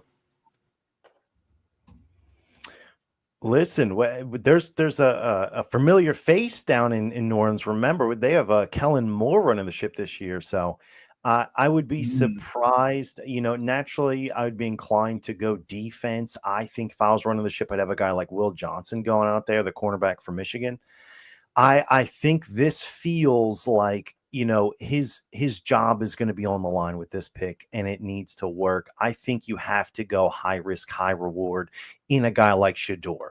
Like, I think if he's available when the Saints are on the board, I think that's the pick. 100%. Kellen's running to the podium. Wow. I personally disagree. I don't think Shedeur is the type of QB Kellen wants. I also think Will Campbell literally played college football in the backyard of the Saints, and I don't think they're a quarterback away either. This is the team that has been kicking the can down the road with cap, with paying players. My options here would be Will Johnson to replace that clown that we cook on Washington, Lattimore, all the time. Or honestly, just take the best player on the board. Kellen, it's your first year as head coach. You're not going to win anything this year. Get your bookend tackle or guard, however you see him fit, that has played in your backyard for the last 3 years. Go get Will Campbell to protect your QB of the future because he's not on the roster right now. All right, we're going to the comments. We got Shedeur. I understand why we're not going it. I probably am not going that if I'm the Saints GM, but I'm not. And I told them we'd go to the comments for the pick, and I love you guys' opinions on it. But they said they're going Shedeur Sanders. So with the, excuse me, pick in the 2025 NFL Draft, your New Orleans Saints select Shedeur Sanders, quarterback, Colorado. We already gave it enough time of why it would work there, why it wouldn't work there. Sucks for them because I don't think he's really NFL ready at this time. I think he has the tools and the weapons to become a solid NFL quarterback, but it's a situation where I put him on a team where he can sit and learn for a year or two. You have that 5th year option, as we talked in our last full-length non-live episode, the value of being a first overall pick, getting that 5th year option. Shedeur, to me, is a quarterback that's going to sit behind a guy for a year or two, and then you have 3-4 years of him under club control to really figure out if he's your guy or not. I don't think he's a year 1 starter, but that's just me. I don't know. But we're going over to, I'm not going to mess up the pronunciation. K-I-E-Q, is that Keek? Is that, or is that K-I-E-Q? I don't want to mess it up. It's Keek on the mic, brother. How you guys doing? Keek on the mic. I got it right. I'm proud of that. So Keek, it's a pleasure having you on. I'm just here to graciously inform you that the Chicago Bears are on the clock. Yeah, this is great. And obviously, I'm looking at the draft board already, and I'm actually loving it. These are the scenarios that we talked about as Bears fans, and we're hoping someone kind of makes a mistake and picks 1 through 9 and allows us to kind of seize the opportunity. But I'm obviously loving the draft board. But first and foremost, thank you guys so much for inviting me on. I think you guys invited me last year, but something happened. Something came up. Life happens, man. But life happens, but we're so glad that you're on this year, and hopefully we can continue to just build this relationship for the years and the drafts to come. Appreciate you guys. Yeah, so the Bears are on the clock. And I know a lot of Bears fans are going to hate me for this, but I know Ashton Genty's already off the board. That's a scenario that we're prepared for, going to Vegas at 6 possibly. But Will Campbell and Tyler Warren are two guys that we really like in Chicago Bears Nation right now. I'm actually one of the guys that's not concerned about Will Campbell's short arms. When you watch the tape, it's pretty impressive. But here's the one thing I want to mention about Will Campbell really quick before I make my pick for the Chicago Bears is that Dan Rochard, the new Bears offensive line coach, made it very clear that if Braxton Jones was healthy or is healthy going into camp, is that he will be the starting left tackle for the Chicago Bears. And also we also have Karan Amagaji, the guy that we picked out of Yale, 3rd round picks. I think those two guys are going to battle it out. So as much as a lot of Bears fans love Will Campbell, I'm actually going to go Tyler Warren, tight end out of Penn State. And when you look at Ben Johnson and what he did in Detroit, right, had a lot of 2 tight end sets over there, 12 personnel with the Detroit Lions. And he made it very known when he was asked about Tyler Warren. I believe it was at the owners meeting a couple of weeks ago. He said, Tyler Warren is the ultimate football player. He can do anything you need him to do. He can play inline. He can play in the slot. He can play out wide. He can play as a fullback. I also don't think it's going to compromise Cole Kmet as well. I think this is going to elevate Cole Kmet's game. It gives Caleb Williams yet another safety blanket. It gives Ben Johnson another flashy weapon. He's 6'6", 257, great at contested catches. I think he's going to add value as a blocker as well. I think it would be a beautiful situation. If Ben Johnson wasn't our coach, if it was Matt Eberflus, I would have took Will Campbell. But I just think Tyler Warren makes too much sense here for the Chicago Bears at 10. I love that thinking, honestly. Like 12 personnel with Ben Johnson. What an offseason for the Bears to get Tyler Warren and Ben Johnson and that collaboration there. So the reasoning behind it makes a lot of sense. And we're seeing Will Campbell fall here, but some of the reasons are justified. Not all of them, some are, but I definitely understand it for the Bears here. Yeah, and I think I want Bears fans to kind of understand. I know a lot of Bears fans like, well, Keek, we should trade down and get a Marion Hampton. My thing is, this is a very deep running back draft class, right? So just imagine if you're able to get Tyler Warren at 10, a guy that's going to be a day one impact player, and still get Travion Henderson or Quinshon Judkins or even Cam Scatteraboo in round 2. That would be an excellent draft haul to continue to upgrade the offense side of the football. The Bears already did their dirty work in the offseason by, adding Drew Dahlman, adding Joe Tooney via trade, Jonah Jackson via trade. So they did the dirty work. You still have Darnell Wright coming back. I think Braxton Jones and Karan Amagaji is going to battle out in camp. I think it will be good enough until next year. If you're able to get Tyler Warren and pair him with running back like Travion Henderson, I think you're going to see a big year 2 from Caleb Williams, especially with Ben Johnson in the fold. Damn. Bro, people are bringing it this year. Look, last year was a huge success. We had a ton of fun. People are bringing it this year. I love it. Yeah. So I'm excited, man. I'm excited. I've been watching a lot of Tyler Warren. I've taken a lot of heat from Bears fans on my own podcast. And I'm like, you know what? You guys can ride your own wave. I'm riding with Tyler Warren. I just love the guy as a football player. No character issues or concerns coming out of college. I just think, like Ben Johnson said, he's the ultimate football player. And once again, the way that Ben Johnson's going to use the kid is going to be outstanding. Mm-hmm. No, the justification's perfect. The pick, I like it. I think Tyler Warren is a real solid player. I think he's going to add a lot to your offense. Obviously, you're trying to do whatever you can to build around Caleb Williams and make him as successful as possible. I was a little bit surprised that they didn't re-sign Keenan Allen. Obviously, he was injured, which he is every single year. But the fact that he's still out there is a little surprising. You saw, what he was able to do a little bit when he was healthy. He's a classic 15 target, 9 catch kind of guy. He lives and dies on being targeted double-digit times. But no, they obviously have a lot of weapons over there. You saw later in the year what Caleb Williams was able to do when he was a little bit more comfortable in the NFL scheme, NFL system. So a guy like Tyler Warren, we've said it all the time when we had Zach Ertz for years. It's just the ultimate quarterback safety blanket. It's like you're struggling, you're trying to get a drive started. Where do you look to? You go to Zach Ertz. You go to big 8-6 out there in Zach Ertz and try to just get a couple of drives going, get a couple first downs going, and that just builds and builds from there. So getting a guy like Tyler Warren out there, solid blocker, great catcher, great playmaker, to help just continue the development and growth of Caleb Williams, I think is a wonderful pick. Yeah, absolutely. And, just going on the Keenan Allen point, I think all Bears fans wanted Keenan Allen back on hopefully a cheaper veteran deal. Obviously, didn't happen. And I think one of the reasons that Ben Johnson's just looking for more speed. Look at the moves that they made at wide receiver, like low key moves. OZ from the Commanders. They got Duvernay, right? Guys that he can, just use as chess pieces at any given moment in his offense, right? So you can tell the vision of what Ben Johnson's wanting here with the Chicago Bears. And like you said, don't expect what you saw in Detroit. It's going to be a blank canvas with Caleb Williams in mind. So no one really knows what the Chicago Bears are going to actually look like on offense because things are obviously different personnel here in Chicago. Hell yeah. Well, Keek, I really appreciate your time, man. Your justification, you absolutely killed it. Obviously, you're a real professional the way you're able to handle yourself on the mic and all the information you brought. Where can people find you? Where can they tune in to what you have to say about the Bears and anything else? Yeah, I appreciate you guys for having me on to make the Chicago Bears pick here. It's a lot of fun.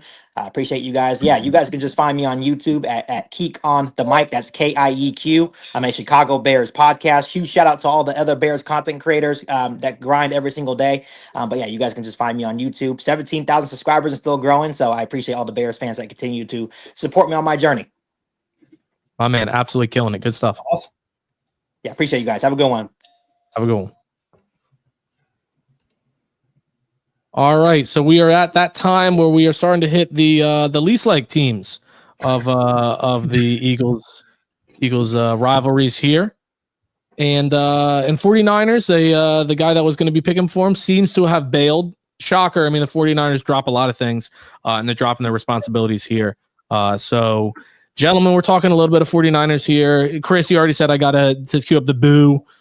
Yeah. So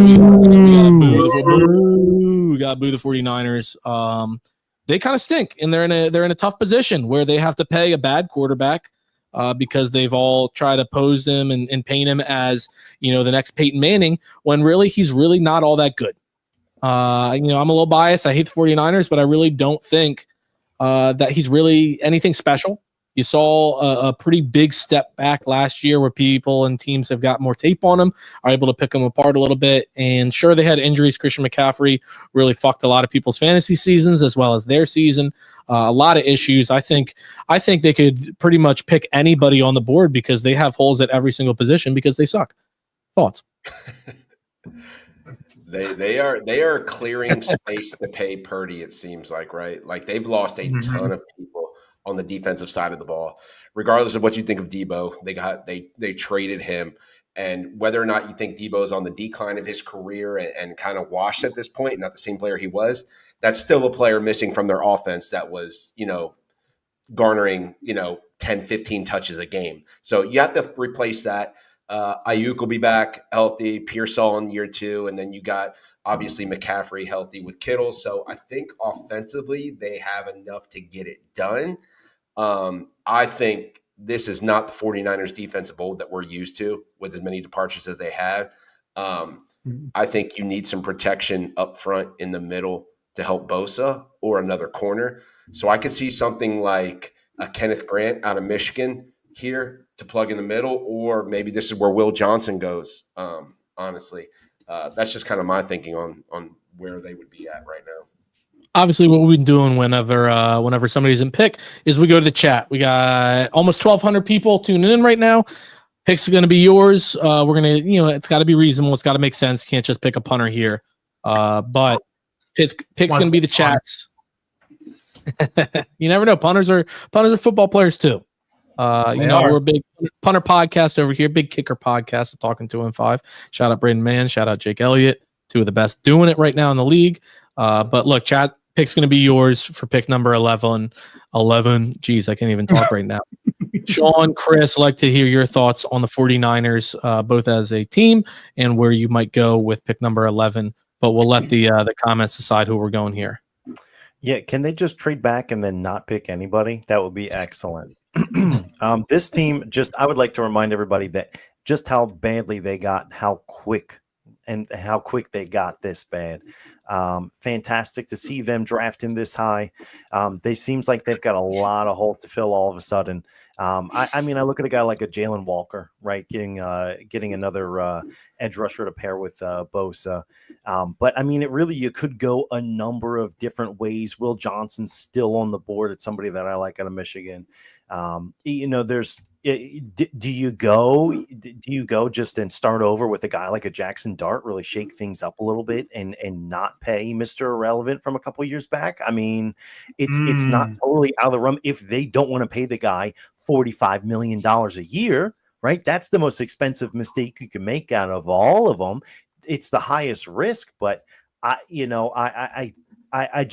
can see this going a number of different ways. It just depends on how big your balls are as a general manager.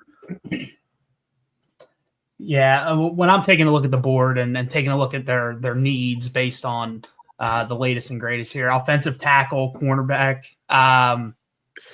probably go in the Campbell or the Will Johnson way. I don't think they're going quarterback. The comments seem to be going Campbell. I'm going to put the pick in. The comments are taking Will Campbell, offensive tackle out of LSU. All three of us mentioned Will Johnson. I will say that.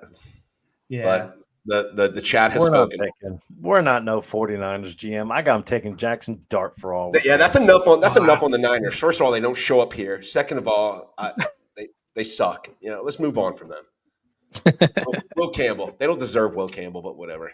Oh, yeah, we're moving on from one of our favorite teams to another one of our favorite teams.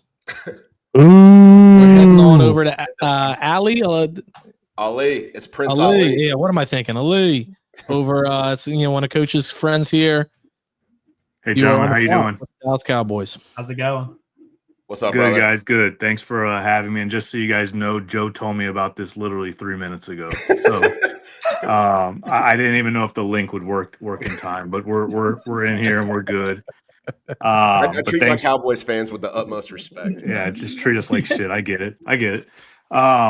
But no, we're ready to talk this pick number 12. I'm going to try to continue to make this a good day for Dallas sports. Rangers walked it off earlier today on the Dodgers, and Stars are about to drop the puck on game 1 of the Avalanche.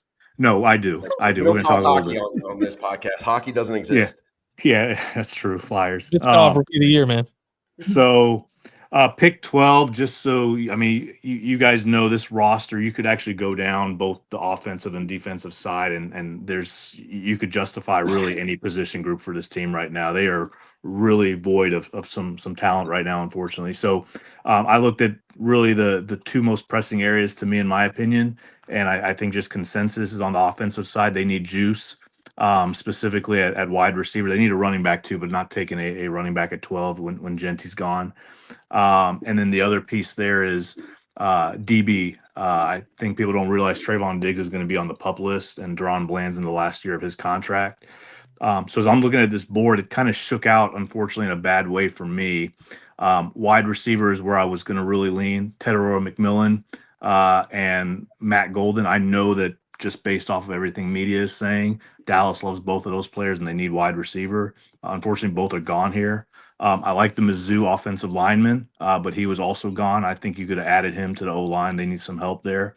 So for me, I'm looking at this now. Ideally, we're not trading back, obviously, in this scenario, but if it was real life, I'd like them to trade back and maybe get a third. But I'm torn. I'm a 50-50 almost right now on Jahdae Barron, DB out of Texas, which, Joe, you compared to Cooper DeJean as someone who can play all over the backfield there, and I think he would be a really good piece. But I think what I'm going to do is I can't watch Jonathan Mingo or Jalen Tolbert be the opposite of CeeDee Lamb next year. So I'm going to take So yeah, with the 12th pick, the Cowboys are going to take East Squared from Ohio State, Emeka Egbuka, and pair up somebody finally with CeeDee Lamb here. So And I hate that you made that pick because I think Egbuka in the slot is just an absolute demon. I'm not limiting him to the slot. I made that mistake before with some guy named Justin Jefferson where I said, oh, he can only survive in the slot. And we saw how that turned out. I think with a creative offense and giving CD an actual real running mate, like not just a name on paper, like you said, like a Mingo, a Brandon Cooks, or somebody like that, but an actual running mate that can be moved all over a chess piece. So CD's not the one that has to constantly be moved. I really like that pick. What is I know you were talking through it here, but if all of the guys realistically were on the board here, let's say Golden, Tet, Genty are all on the board. What's your thought process there if they all happen to be on the board at the same time? If they were all on the board, for me personally, it would have been Tetaroa first, and then it would have been Golden, and then it would have been Genty. Like I said, in this scenario with all of them gone, I would prefer a trade back. That would be ideal, but that would be my personal order. I think just based off of what media and what you see on Twitter from media insiders, I think Dallas likes Ted a little bit more than Golden, but it's not that far off, I think. So that's how I would kind of stack it if I kind of stacked my board. Ted, and then Golden, and then I followed by Genty. So that's me though. And like I said, I think hopefully Dallas kind of feels the same way. I think end of the day, this is juice to the offensive side of the ball they desperately need. They got one guy right now. That's it. Excellent. Ali, tell everybody where they can find you on Twitter, online, and if there's anything else that you want to shout out, let the people know. Yeah, I mean, you can find me on Twitter. It's at MB3Effect. I'm mostly just at this point they've taken so much out of me. I'm mocking the Cowboys on there, but you can find me at MB3Effect. All Dallas sports, Gator basketball, Gator football. You can find me on there. So excellent, brother. Well, I will actually see you in a little bit next week live for the draft. Yep. So I'll be Talking 215 some updates on how that's going too, and we'll let you know if Ali is happy with the pick in live time too. So I appreciate it, brother. Thanks for coming on. Yeah, all good. Thanks for having me, fellas. Oh, Thanks, hell yeah. All right, for anybody that was just trying to join, I know StreamYard only lets us have so many people on. I know the Saints guy is now messaging saying that he's looking to join. Saints picked a while ago. You guys ended up with Shedeur Sanders. Congratulations. You're welcome to hop back in. We can throw you on for a minute or two. But the Saints picked Shedeur Sanders. We're going to head on over to our buddy over at Sleepers Dolphins. And for anybody else that's in the waiting room here, I see somebody has their name set as Meg. If you can just add what team you're picking for, just because I don't know GM Meg off the top of my head. I'm going to be honest with you. The Dolphins are on the clock. Sleeper Dolphins, the second representative of our friends over at Sleeper, the number one draft when it comes to fantasy sports. I've been saying that for a long time, so happy to have a few of their affiliated individuals joining us here for the draft. Yeah, you're absolutely right. How's it going, guys? What's going on? How's it going? Not much. Doing great. But the board's kind of shaken out how I expected, other than that wild pick at number 4. I'd be pretty happy with the two options we're looking at here. I'm looking at corner for sure. Just if you guys know about the Dolphins, we're trading Jalen Ramsey, it looks like, and it looks like our number one boundary cornerback is a guy named Storm Duck. So he not much known about him. I'm literally 50-50 here. I love Barron from Texas stuff.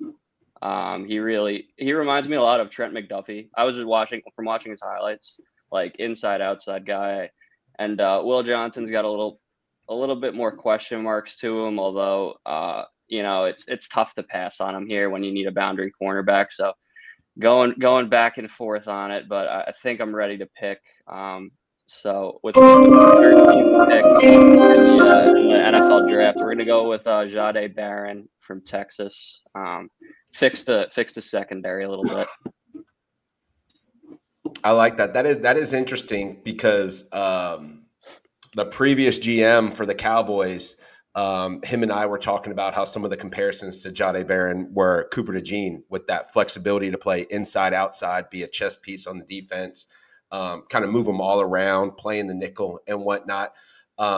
So I think it's interesting considering Fangio came from the Dolphins, came to the Eagles, got DeJean, and now with him leaving, now you get that type of a player. Is that how you could see him fitting in that Dolphins defense, kind of like a chess piece to move all over? Yeah, he's super physical too, and like Anthony Weaver loves physical players in the secondary. I'd love to pair him up with someone later, maybe like a Billy Bowman, and at safety. just get some younger guys in the secondary. And Will Johnson would be great too. He's just after not running the 40, the question mark with the injury, it's a little tougher to pick him now. If you were asking me 2 weeks ago, he would have been the pick. But Barron's tape, kind of speaks for itself. And I do like the just throw that guy in our secondary. I think he'll help a lot. Yeah, I agree. May have I got may have you cut out you cut out there for a second, but I think we caught you back. So I got to ask a real quick question here. So who started that rumor of Devonta Smith getting traded to the Dolphins for your guy you just mentioned? Jalen Ramsey. Jalen Ramsey, thank you.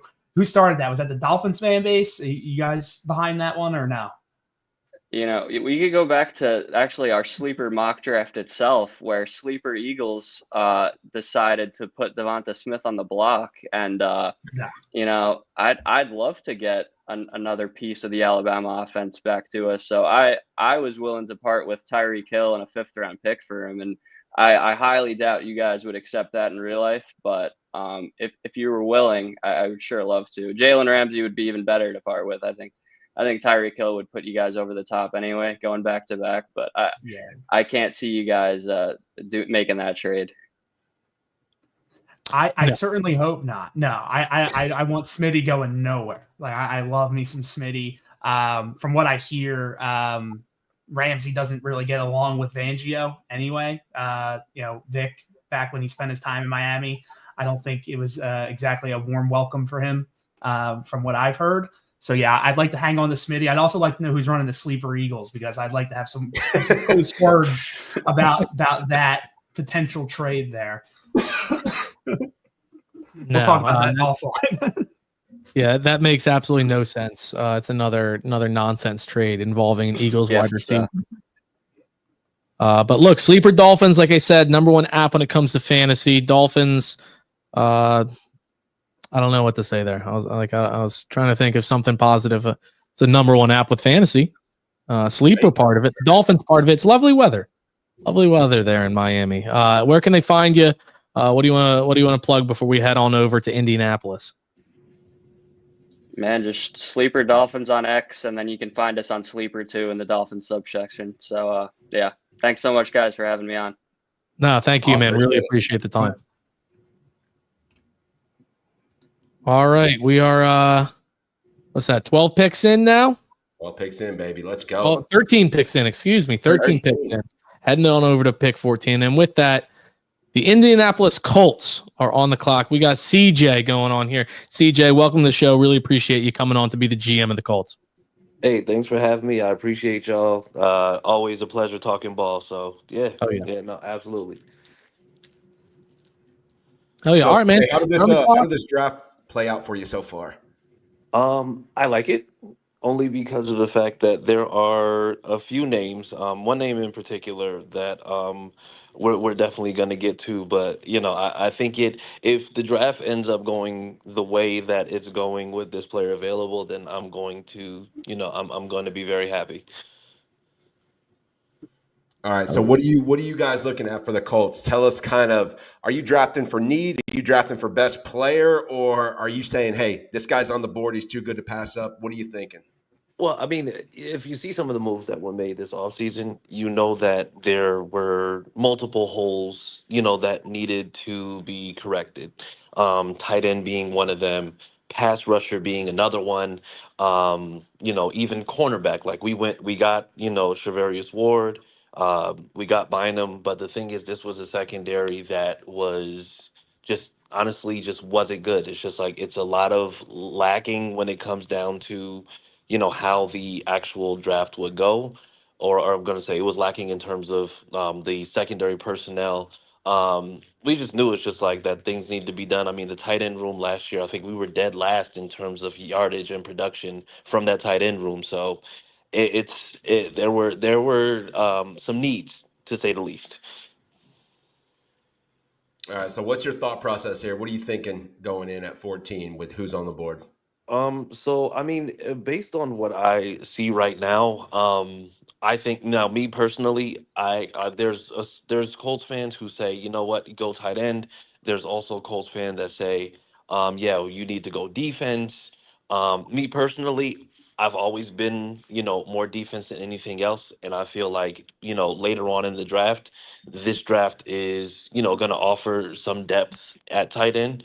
So for me, I'm just thinking, defense with who we, may have available. Could it be linebacker, could it potentially be corner or maybe an edge depending on how things go. So, it truly just depends on those first 13 picks to see where we are. But I think I like where we are right now.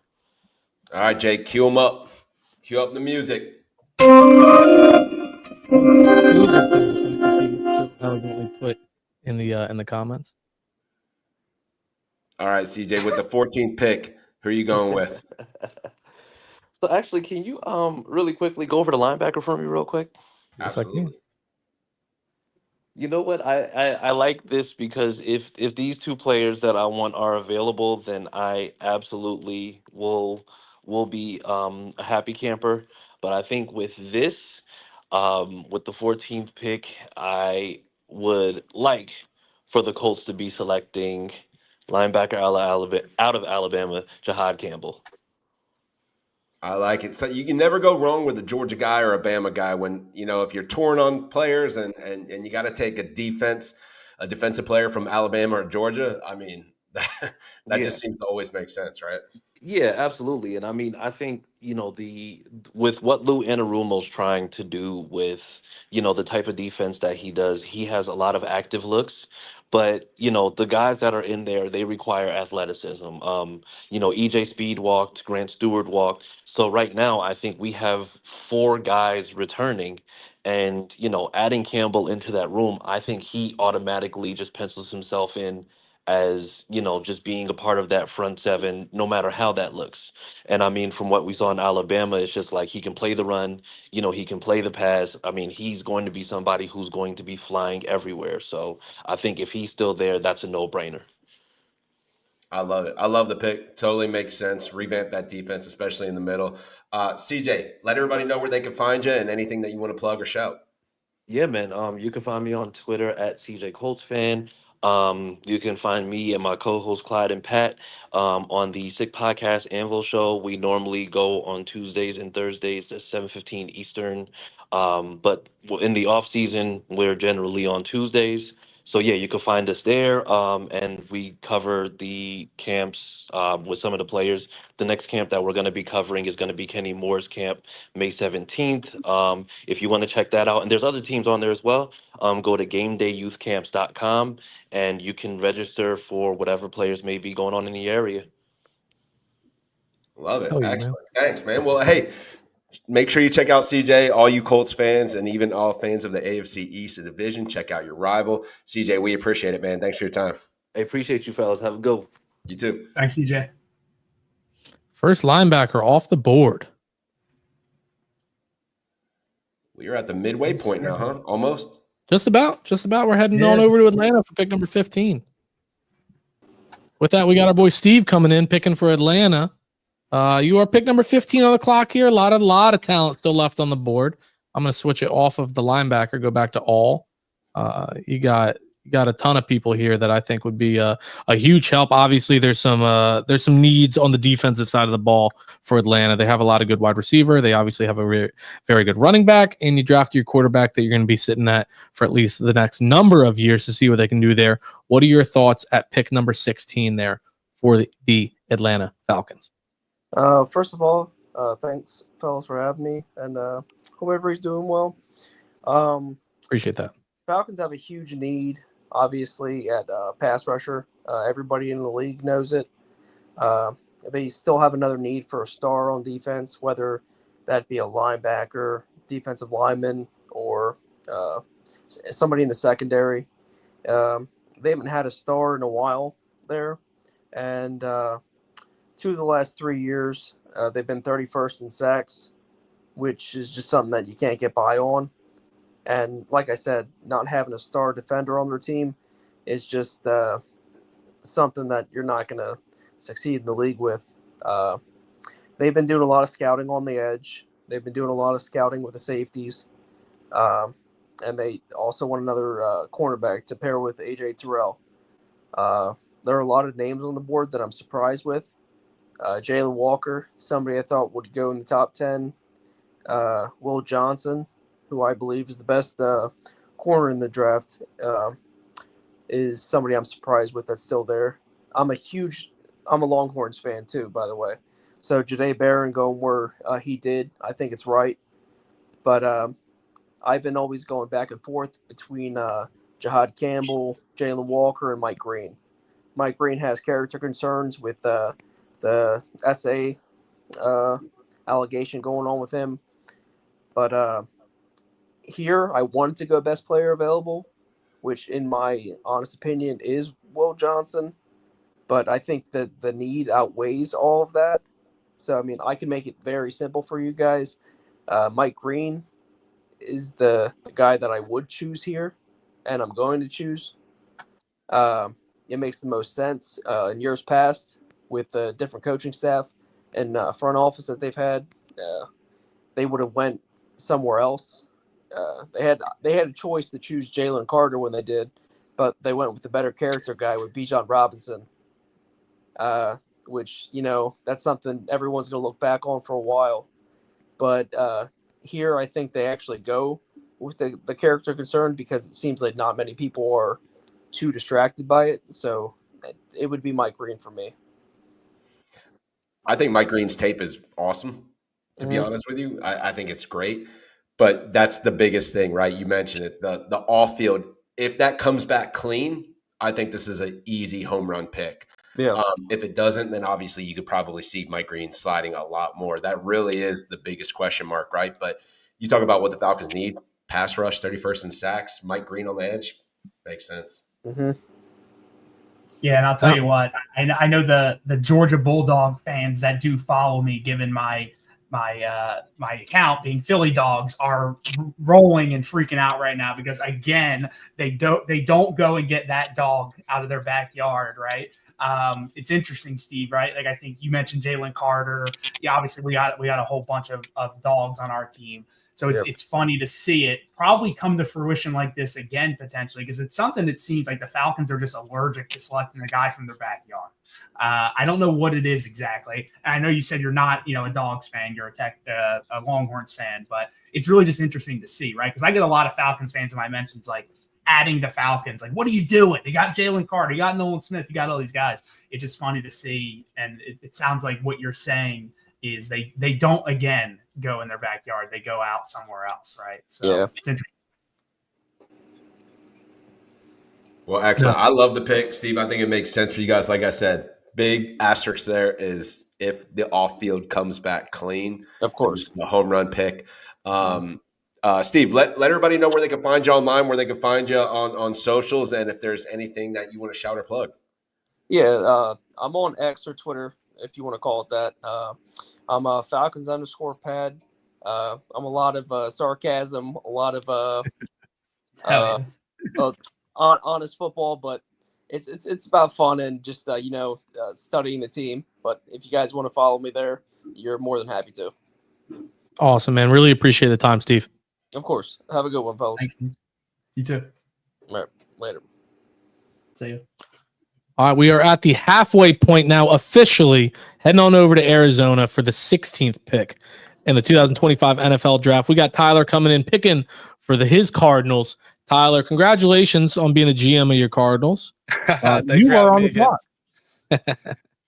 Yeah. Well, honestly, there's a lot of ways this one could go for this team. Obviously, went in free agency and got a lot of the needs filled or close to filled, especially defensive side with Josh Sweat, Dalvin Tomlinson, Calais Campbell. Got some inside guys there, inside linebackers as well, to try to fill the void that Kaiser White is going to leave behind because it doesn't seem like he's coming back. So, honestly, if I'm going to be honest with you guys, I think I would try to trade this pick and go down later in the draft and probably go offensive line. That's kind of what I'm thinking is going to happen with Monty Ossenfort this time. But, being what it is, I think, could you give me the defensive line look real quick? Okay. So that's D tackle. Both Yeah, Georgia. perfect. Yeah, inside guys is what I was looking for. Okay. And then could you show me the linebackers? We had Jahad Campbell go off the board to the Colts. Okay. All right. Yep. Then let's go inside line, offensive line. See, and that's the other thing too is I'd love to just take Booker because I think he's getting mocked a little lower than I expected, but he could very well be a second round guy in my opinion too now because that's just kind of how everybody's viewing him. And Donovan Jackson's another guy I would love to have on the Cardinals for sure, just the Ohio State connection as well. So that's tough. It's a tough one for sure. You know what? I think I'm just gonna go with. I'm gonna take a flyer. I'm gonna go Donovan Jackson because I think they really need to get a guard. They've got the tackles kind of situated at this point, but I think getting a mauler like that would be huge moving forward. Get another guy with Paris Johnson, Ohio State guy, Marvin. Their O-line coach is actually Justin Fry, who just came from Ohio State. So a lot of connections there, and it's basically the Arizona Buckeyes or Ohio State Cardinals as it is already. So might as well just add another one. Tyler, what is the dream scenario for you at this pick realistically? I'm not saying like, Travis Hunter slides down, but what's a realistic dream scenario? Who would be on the board here for you?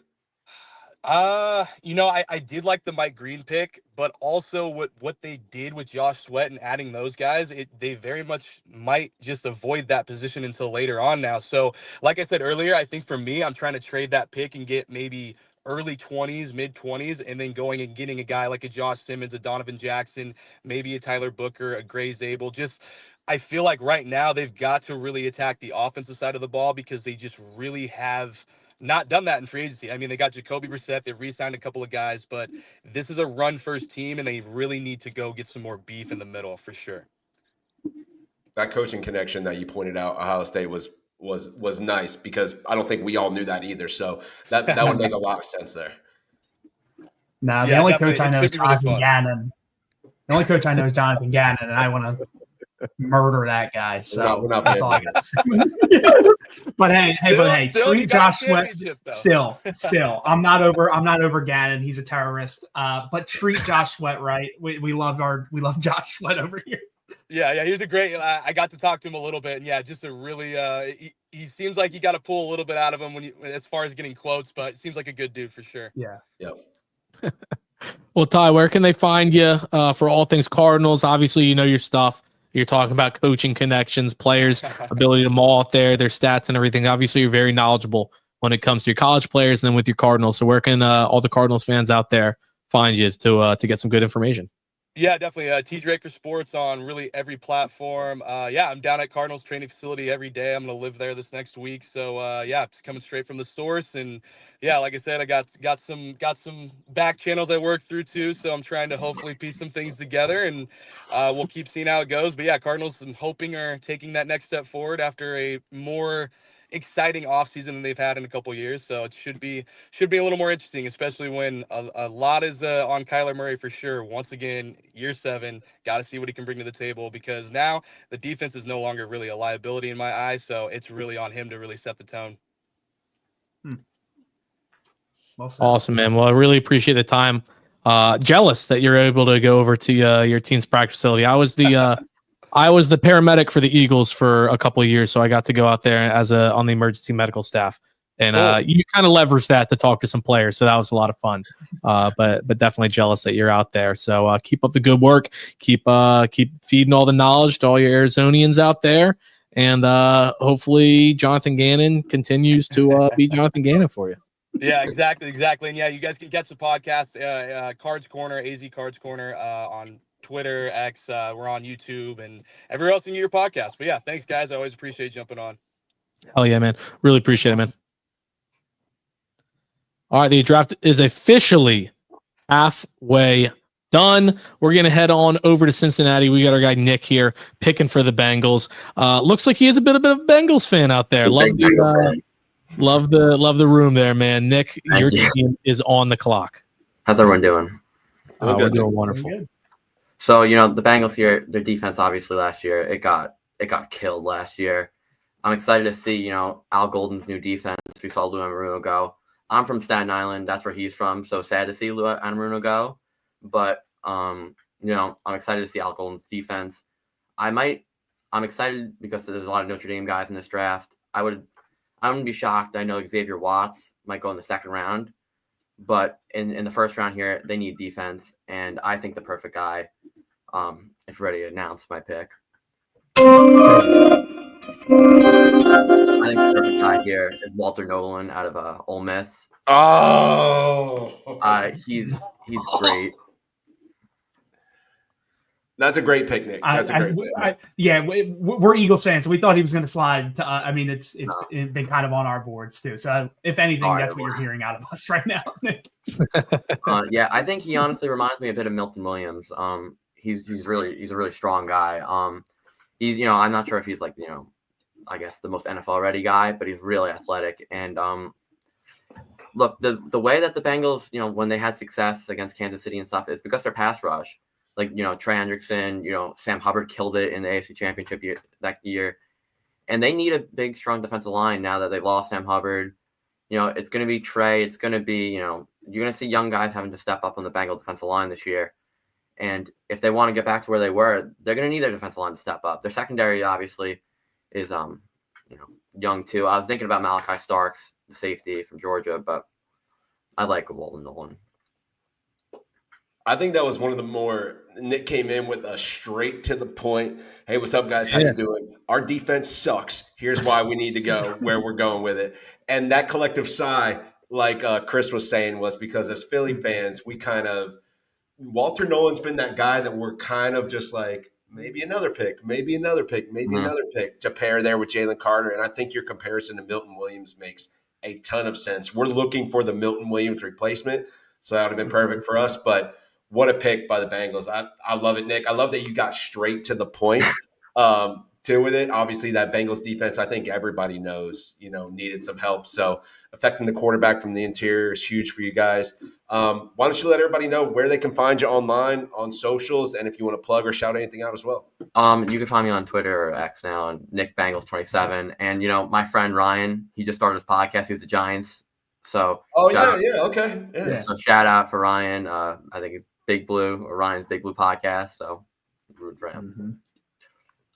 Hell yeah, man! No, Nick, you killed it.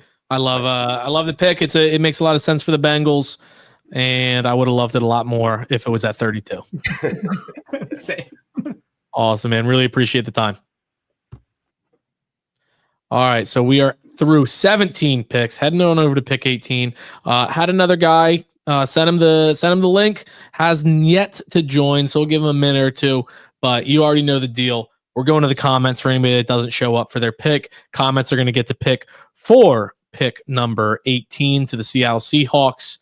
A lot of needs there. You see the whole mock draft simulator database here saying their top need is interior offensive line. I think that'd be a little bit early for that. Tackle, you still have Kelvin Banks, who's obviously a very good tackle out of Texas, and then safety, cornerback, quarterback late on their list. But gentlemen, where do you think that Seattle might be looking at pick 18 here? O-line, maybe. Tommy agrees. Tommy agrees. Sam Darnold is their quarterback. We see what he does with ghosts. And when like the slightest pressure comes, the Sam Darnold experience. I really think they traded away DK Metcalf. Obviously, Tyler Lockett was released, so really all they have is JSN from a receiving standpoint.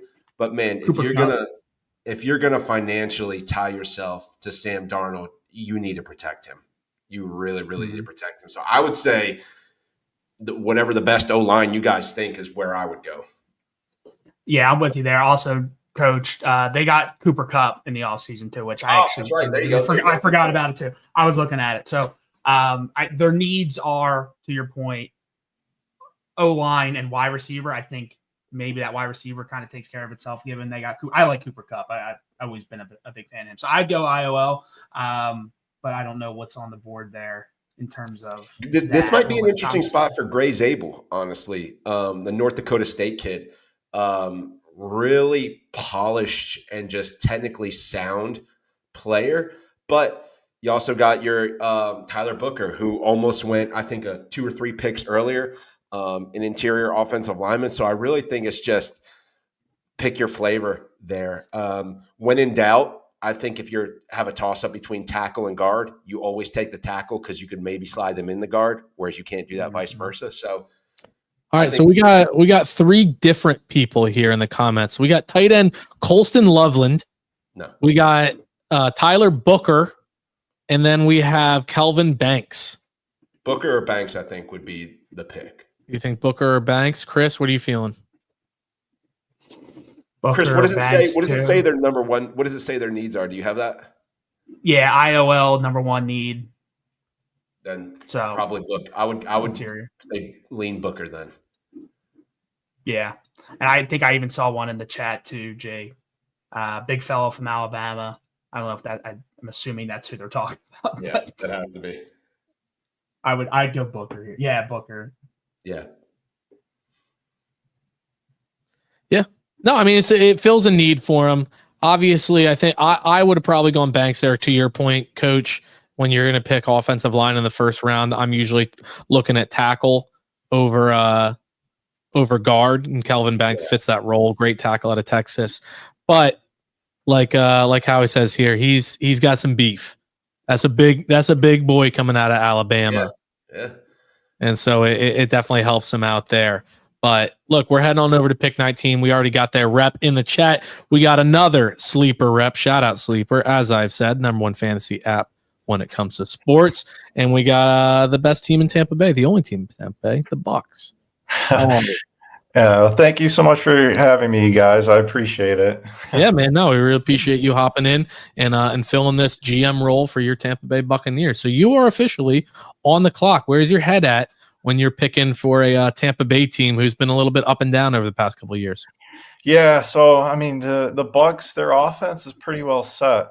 We just re-signed our guard, Brad Bradison, and just re-up Chris Godwin. So on offense, we're pretty well set. I don't think, unless somebody would fall to us, that would be more of a luxury pick at 19 on offense. But I think Tampa's definitely looking on defense in this draft. Couple guys that interested me. Sad to see Walter Nolan go with the couple picks previously. Would love to make that D line a little bit stronger, but with the best player on the board, our secondary has been an issue last year and previously. So I think pass rusher is something we've been looking at too. I have to thank the Patriots for going Matthew Bolden, number 4, pushing the board down a little bit. Because with him going, I would definitely think we would be looking at Donovan Azarako from Boston College at 19. That's been the rumors down here locally with some beat writers on Daniel Jeremiah mentioned him as well recently in the last day or two. I think Tampa is looking heavy on the edge because in long term they would love to have somebody that would be able to replace Reddick in a couple years. And then you could bring Azaraku along slowly and kind of have him as an X factor going into the playoffs as a pass rusher. So that would be probably in the real world what I think would happen. But with this board, how it is right now, Starks, the safety from Alabama, is definitely really intriguing. Jalen Walker, I'm surprised he's there. But with really our biggest need on defense and the best player in my eyes that's on the board is Will Johnson from Michigan, who is my pick from Tampa Bay. I like it. That's, I mean, Will Johnson falling to 19 is incredible. Yeah, no, it's a great value pick. He's basically, in my eyes, the best corner in the draft. Per PFF, he had 478 coverage snaps the last 2 years, 6 interceptions, 0 touchdowns allowed. He's basically the best lockdown corner in the draft in my eyes. And I'll tell you what, us Eagles fans know a thing or two about a corner dropping in the first round of the draft and ended up being the best cover corner in the class. We know a thing or two about that. So I understand the Will Johnson pick here. Yeah. I know there's some little apprehension based on his testing, not testing, injury, but if you just turn on the tape, I mean, it is smooth, it is technical, it is precise. The guy is sticky, and that's a good adjective to describe any corner. So I Yeah. really love this pick. Will Johnson is somebody who I like, Walter Nolan, that I really want to keep seeing in the fall. But obviously, with you knowing your ball, he's not going to slip past you guys. So tell us where we can find you online, and then if there's anything you want to plug or shout as well. Sure, yeah. So you guys can find me online at Sleeper TV Bucks. It's a relatively new page. We just started about 2 weeks ago. So give me a follow there. Let me know if anyone has any questions. And I'd love to have anybody reach out to me and provide as much information as I can. Awesome, man. I really appreciate it. Obviously, the listeners really think that you nailed the pick there. Multiple people here saying you got the best player in the entire draft. So yeah, I did not think he'd be here. I in my eyes, he's more of a top 15 guy, but at 19, Will Johnson is an easy smash right there. Easy smash. Yeah. Awesome, man. Really appreciate it. Yeah, thanks a lot. You guys have a good night. You do the same. Thanks, man. All right. Will Johnson fell in a little bit too far here. I want to ask you guys' opinion real quick. Jalen Walker, still on the board. What are your thoughts on him still being out there? I just don't see a Bulldog fitting on this Eagles team, especially on defense. It doesn't seem like that's something to do. Yeah, honestly, like if all these guys just hang around for a while, I think that makes the most sense. And then Howie's going to be fucking barking in the war room. Yeah, I mean, this is probably, both of them. Like, and look, I get it. I think, Jalen Walker's been moved around a bunch on that Georgia D line, and it's really hard to tell what a Georgia D lineman can do sometimes because they're not always asked to get upfield. Sometimes they're asked to hold blocks and keep things clean. It's a very team scheme defense, which is great still, but it's just hard to interpret what that guy could be at the next level sometimes because of it. So perhaps that's it with the shoulder injury too. Who knows? But hey, I mean, let the Georgia boys keep falling. We know what happens when we see that. I love it. Look, we got Tommy not thinking the Broncos are going to take him. We're going to find out here. We're heading over to Mike to make the Denver pick. Mike, congratulations on being the Denver GM. You were on the clock. Appreciate you guys having me. Full disclaimer, I'm Philly Dog's cousin, so I want to throw that out there. So I'm also in the Philadelphia area, diehard Broncos fan, so appreciate you guys having me. So what happens? Were you like from Denver? You like what? Nah. Born and raised in South Philly. Believe it or not, my parents were Cowboys fans. They tried making me a Cowboys fan, and I ended up going Broncos. Don't know why, but went Broncos. My guess is because they were very good in those years. Born in 94, obviously won back-to-back, 97, 98. So that's my guess as to why. But hey, at least it's not the Cowboys. At least it's not the Cowboys, so we can at least say that. Exactly. Yeah, I mean, at least he's not. Yeah, he's not. But it's like for me, even when I meet a Cowboys fan, if they're from Texas and all, I'm like, all right, whatever. Like, it's your team, it's your hometown team and all. Like, you're from South Philly, Mike. Yeah. Like, yo, dickhead, you're from South Philly, dickhead. Like, what are you doing? Yeah, man. I mean, I'm Philly. Everything else, unfortunately, the Sixers. I'm not a big. We don't talk about them. I'm not a big hockey guy, but Philly, Sixers, just for some reason, Broncos are the squad, man. We did help you guys in decimating the 49ers, so you should give us some thanks and praise there. Appreciate that. You got it. Thanks. All right, Mike, where's your head at when you're picking for the Broncos here? A lot of big names still on the board. Fair amount of need there in Denver as they're looking to build on a phenomenal rookie quarterback season. What are your thoughts heading into the 19th pick? Yeah, so Or the 20th pick. Yeah. So it went pretty much exactly how I expected it to in terms of who would be available. for the Broncos. I think there's a couple different directions they could go. But ultimately, our last 100-yard rusher was by a guy named Latavius Murray in 2023. So from what school? I actually don't know. I know he's played for like 13 organizations in the NFL, but I'm not sure where. Yeah, probably some no-name school, probably some bum school. Just University of Central Florida. But go on. I was just. Oh. So I think running back's obviously a major need. I know the class is very deep this year, but I just think you can't overthink it. If you're head over heels on a certain guy, I just think you go for it. I won't be shocked if they try to double up on potentially getting a second running back later in the draft just because of the depth at the position. Obviously, Javonte Williams was a guy that had a lot of hope, had that really bad injury and 2 years ago and hasn't been right since. And I think coincidentally, they will draft a guy who came out of the same university. So I guess with that being said, I can go ahead and announce the pick for the Denver Broncos at number 20. I think the right move would be Amarian Hampton from North Carolina. I've seen that and Colston Loveland mocked probably to the Broncos more than anything. Were you thinking about Loveland at all here? I was. I think a little bit less after the Evan Ingram signing, although he'll probably be hurt by like week 4 or 5.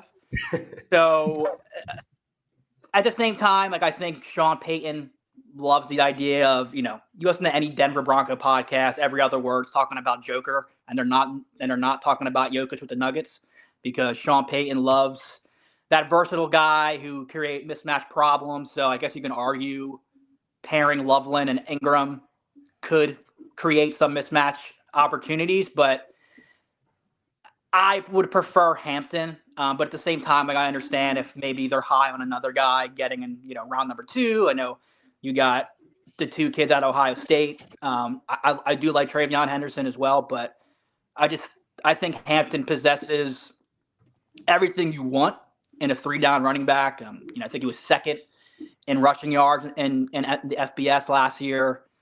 He broke the record for all-purpose yards for UNC last year. I think Duke can be a beast, 3-down back, something we haven't had in a long time. So I think it's just a no-brainer in my eyes.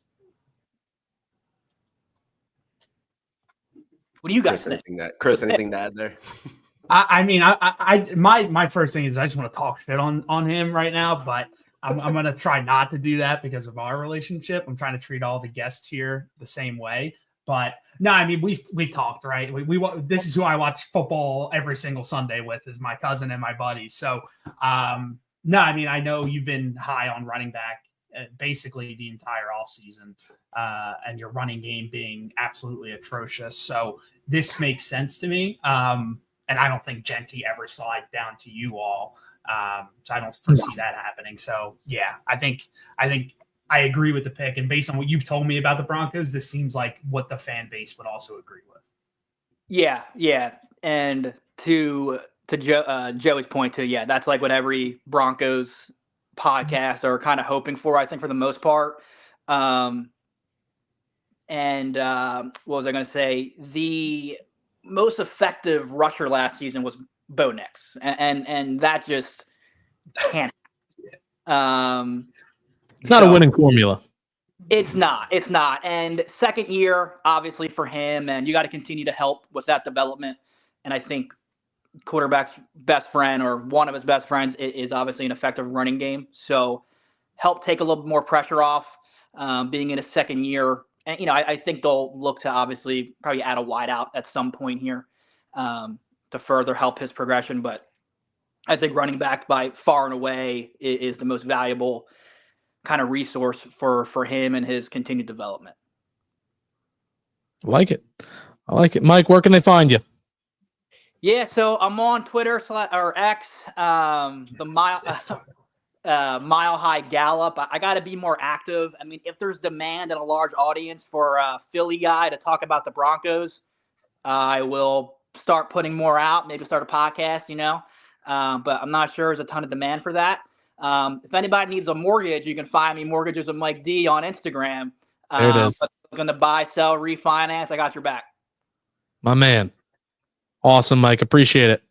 Appreciate you guys. Thank you. Let's bow. Hated that. I hated that. Pick him immediately. He's out. Look, we're going to keep it rolling. We're going to head on right on over to Pittsburgh for the 21st pick in the draft. We got our guy Baku over there making the pick for the Steelers with our friends over from Pennsylvania heading over west. For Pittsburgh's pick, you are on the clock, Pittsburgh. I see he's, if you don't realize this, your mic is muted. There he is. Yes, sir. Yes, sir. I'm here. There he is. My man. How you doing tonight? We're doing wonderful. How do you feel the board's falling for you over there at the at Pittsburgh? A lot of talent still on the board. Well, I'm going to be quite honest with you. I was listening on the road, but I lost service right before the most important pick that I needed to see. Did Shador land in New Orleans? Yes. Shador landed in New Orleans. Perfect. Well, not perfect because that's who I would dream to have fall at 21, but I would never trade up for him. I think it's kind of a blessing if he falls there. We're not in the position to trade up with the low draft picks we have. So what I would be doing right here, I seen Trayvon Hendrickson is on the board. I know Omar Khan and Tomlin loved him, but after what we just had to go through with Najee Harris taking a running back around that area 2021 and how that went, that would be horrific to immediately go back with that choice. With no Shador, can't take a running back. Although we do need a DL, I will say it's kind of blown out of proportion with how big of a need DL is for us. Not that I don't agree one would be a good pick. If you look at the stats, I mean, when you guys went to the Super Bowl over there in Philly, you were touted as arguably the best D-line in football. Am I right? I would say so. Yeah. Maybe. Well, that's what I mean. Well, if you look at a lot of stats, rushing wise, which is when we went to the playoff game and gave up all those yards to Henry, that is a hiccup that can form an entire narrative for the draft. We actually finished better in rushing yards defense than your guys' D-line all year, if you could believe it.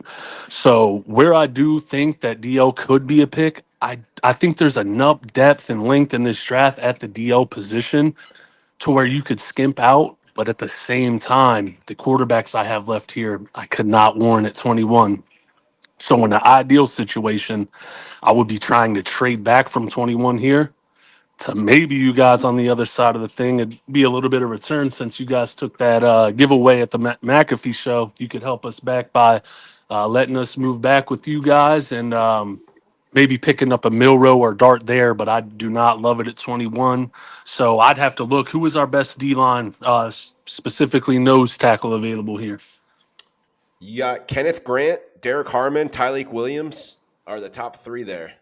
Man, this is where in Steelers Nation we're all split right now. If it's not arguing about if Aaron Rodgers is ever going to come out of his cave and play, it's who we like more with Harmon and Grant right here. I like the experience with the coach that Grant had around him for the pro level. I myself would be leaning Grant here. But again, you guys just showed us how impactful a running back can take over a playoff run and get you there. So, I mean, a lot of fans want a running back here. A lot of fans might even reach for Dart here. But if it's up to me, I mean, I'm number one, if I'm this exact situation, I'm moving back and trying to get that second round Miller or Dart.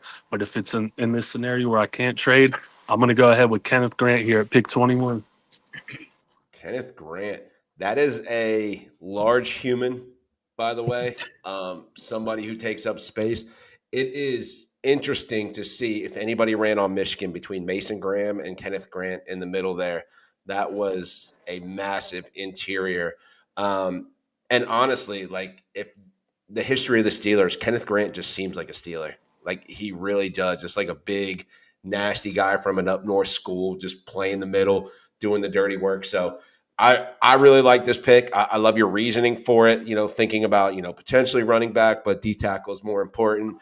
Let everybody know where they can find you on socials, online, and then if there's anything you want to rep or shout out as well.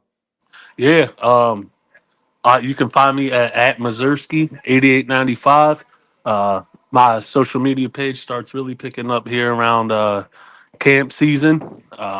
Stay tuned if you're fan of the team from Pennsylvania, not from your guys' side of town. If you want some good looks at camp and what DK Metcalf will be looking like in that black and gold. Aside from that, I'm not really anywhere but Twitter. I appreciate you guys for reaching out again, man. I love the idea of this, and I like what you guys got going on, and I wish you nothing but up from here, fellas. Hell yeah, man. I appreciate that. Appreciate it. Awesome. Thank you. All right, we're hitting a part of the draft where we had a number of people very late back out. So we got the Chargers, Packers, Vikings, Texans, Rams, Ravens are all going to be made by you guys in the chat, as well as the commissioner and the lead analyst.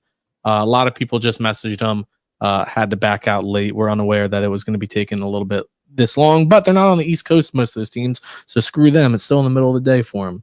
I don't even know. I don't even know what to say about that.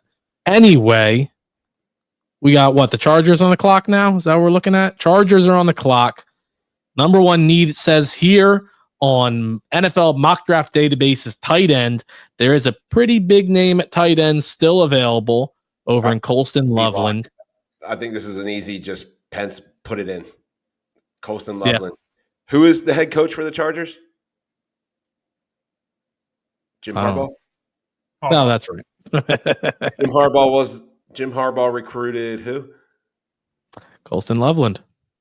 And they need a tight end? I mean, what are we doing, right? Like, let's lock that in. That makes too much sense. Back-to-back Michigan guys, 3 of the last 4 picks coming out of Michigan. All pretty solid players. I mean, you got, arguably the best cornerback in the draft, a great, massive human being in defensive line, and the second best tight end in the draft. And then Mason Graham went 5 overall to the Jags. Wow, what a year for Michigan. Good for them. Good for them. I think the Chargers need a quarterback, though. If I'm being honest.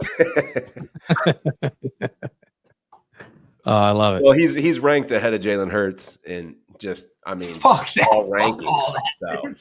Yeah, just ask Emmanuel Acho, Chase Daniels. There's a long list of just absolute clowns that have him ranked. Who's that no-name Packers quarterback that's apparently affiliated with Sleeper? Look, we love Sleeper. Kirk Benkert.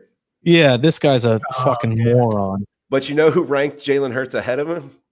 Just 2 guys. I don't know if you guys have ever heard of these guys. Peyton Manning and Tom Brady. I don't know if y'all have heard of them. They ring a bell. They ring a bell. They were they were backups. They were backups. Yeah. They played a little. They had a cup of water. They had a cup of water in the NFL, right? A little bit. Yeah, they had some success. A little bit. Yeah. All right. I recall. But this is what happens when you don't show up, people. Just show up to represent your team. Otherwise, we're going to shit talk them. Like, yeah, you're lucky you're lucky we're getting you Loveland. I mean, you're lucky.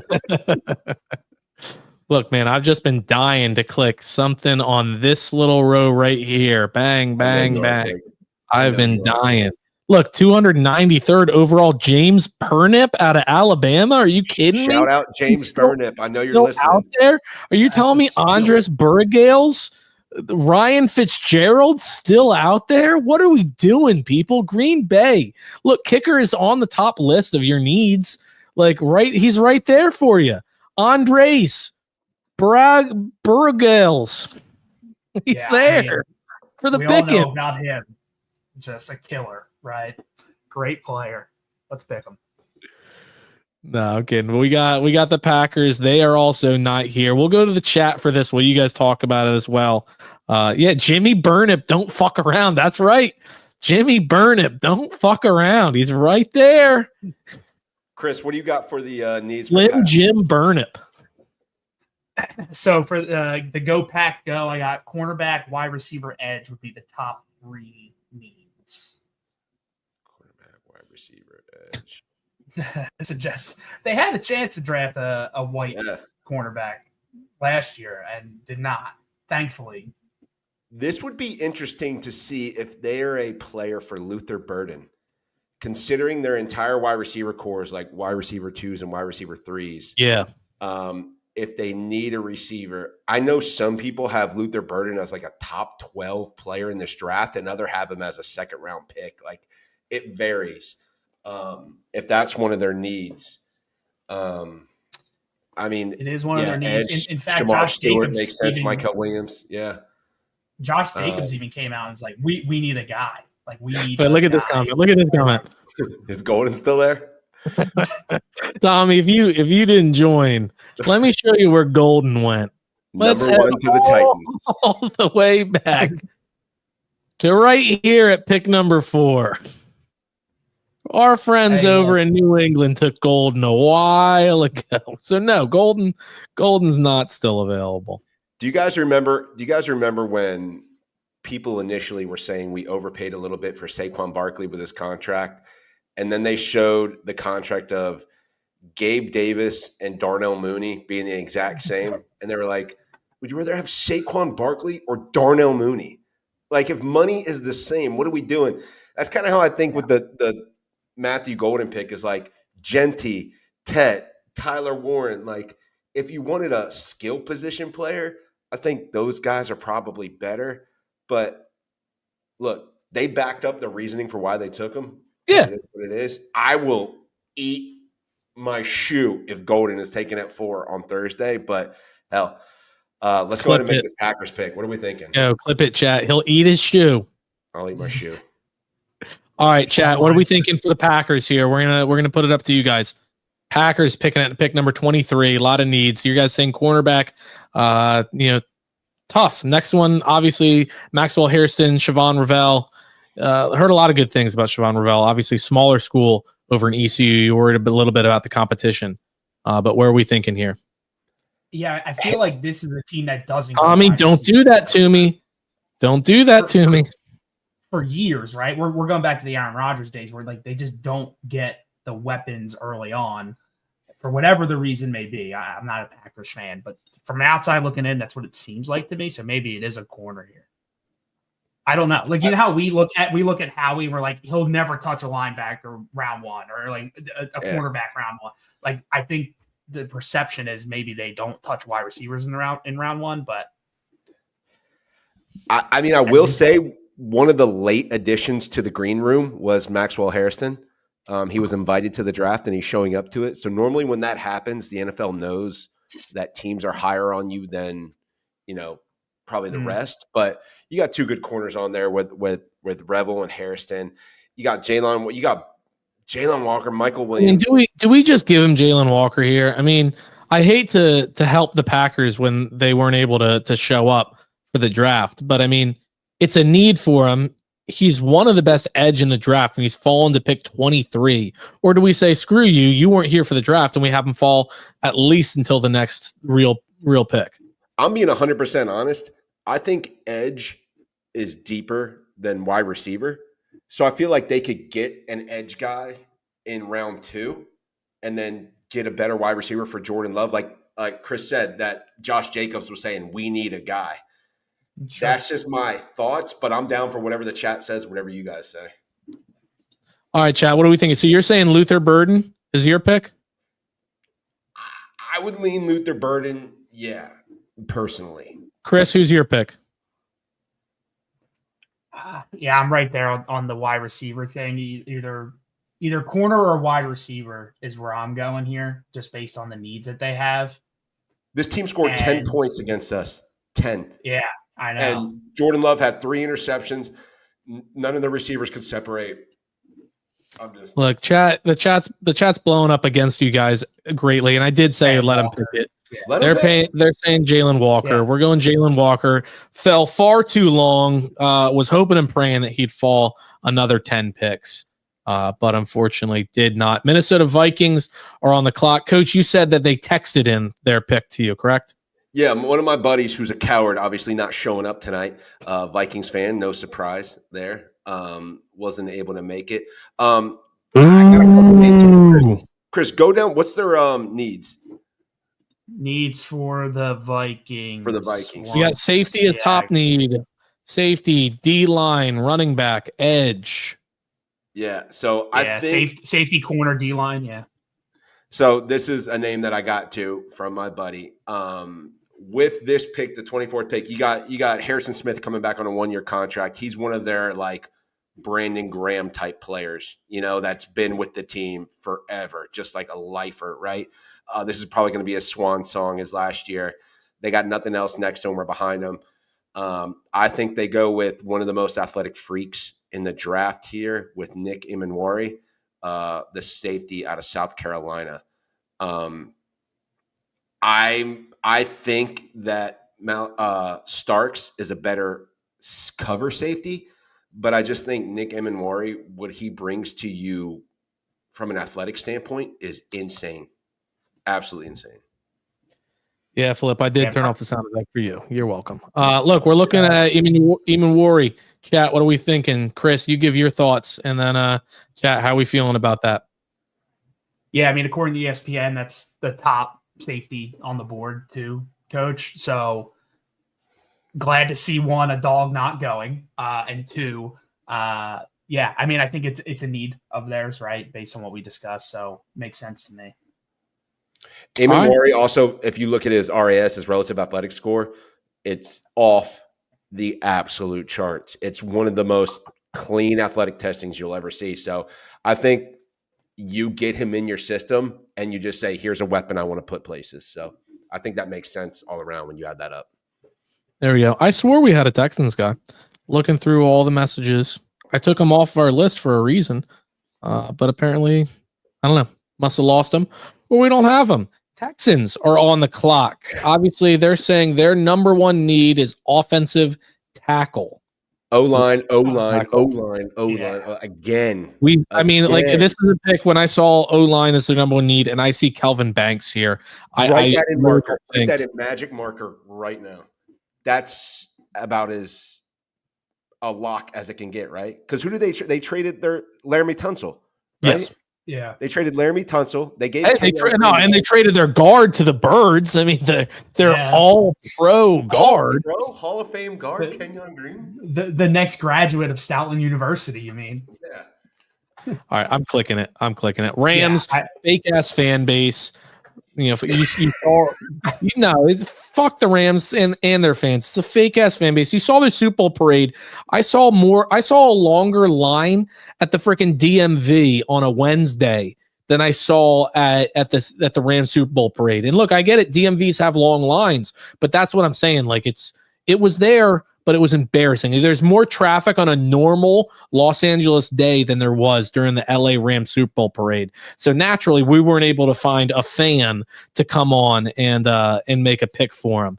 So what are we thinking? Chat, they're going in there. They're saying Milrow. What are your guys' thoughts? What did we got in his needs, Chris? Corner, wide receiver, linebacker would be top three. Oh, they got to replace Cooper Kupp, right? They do have to replace Cooper Kupp, I would imagine. I mean, the guy I just mentioned, Luther Burden, is still there. Some pretty good corners still on the board. Like I said, Maxwell Harrison, Siobhan Revell. Hold on. They got Devontae Adams. Shit, never mind. Okay. That. So I'll take Luther Burden. No, never mind. No Luther Burden there. So corner maybe, huh? Bang, bang, bang. Here's the big three. Harrison, Revell, and Amos. Yeah, I mean, they're all pretty closely, kind of ranked too. Like I said, there's something to Harrison being invited to the green room. There's something to that, like as a late addition to it. Take it for whatever it is.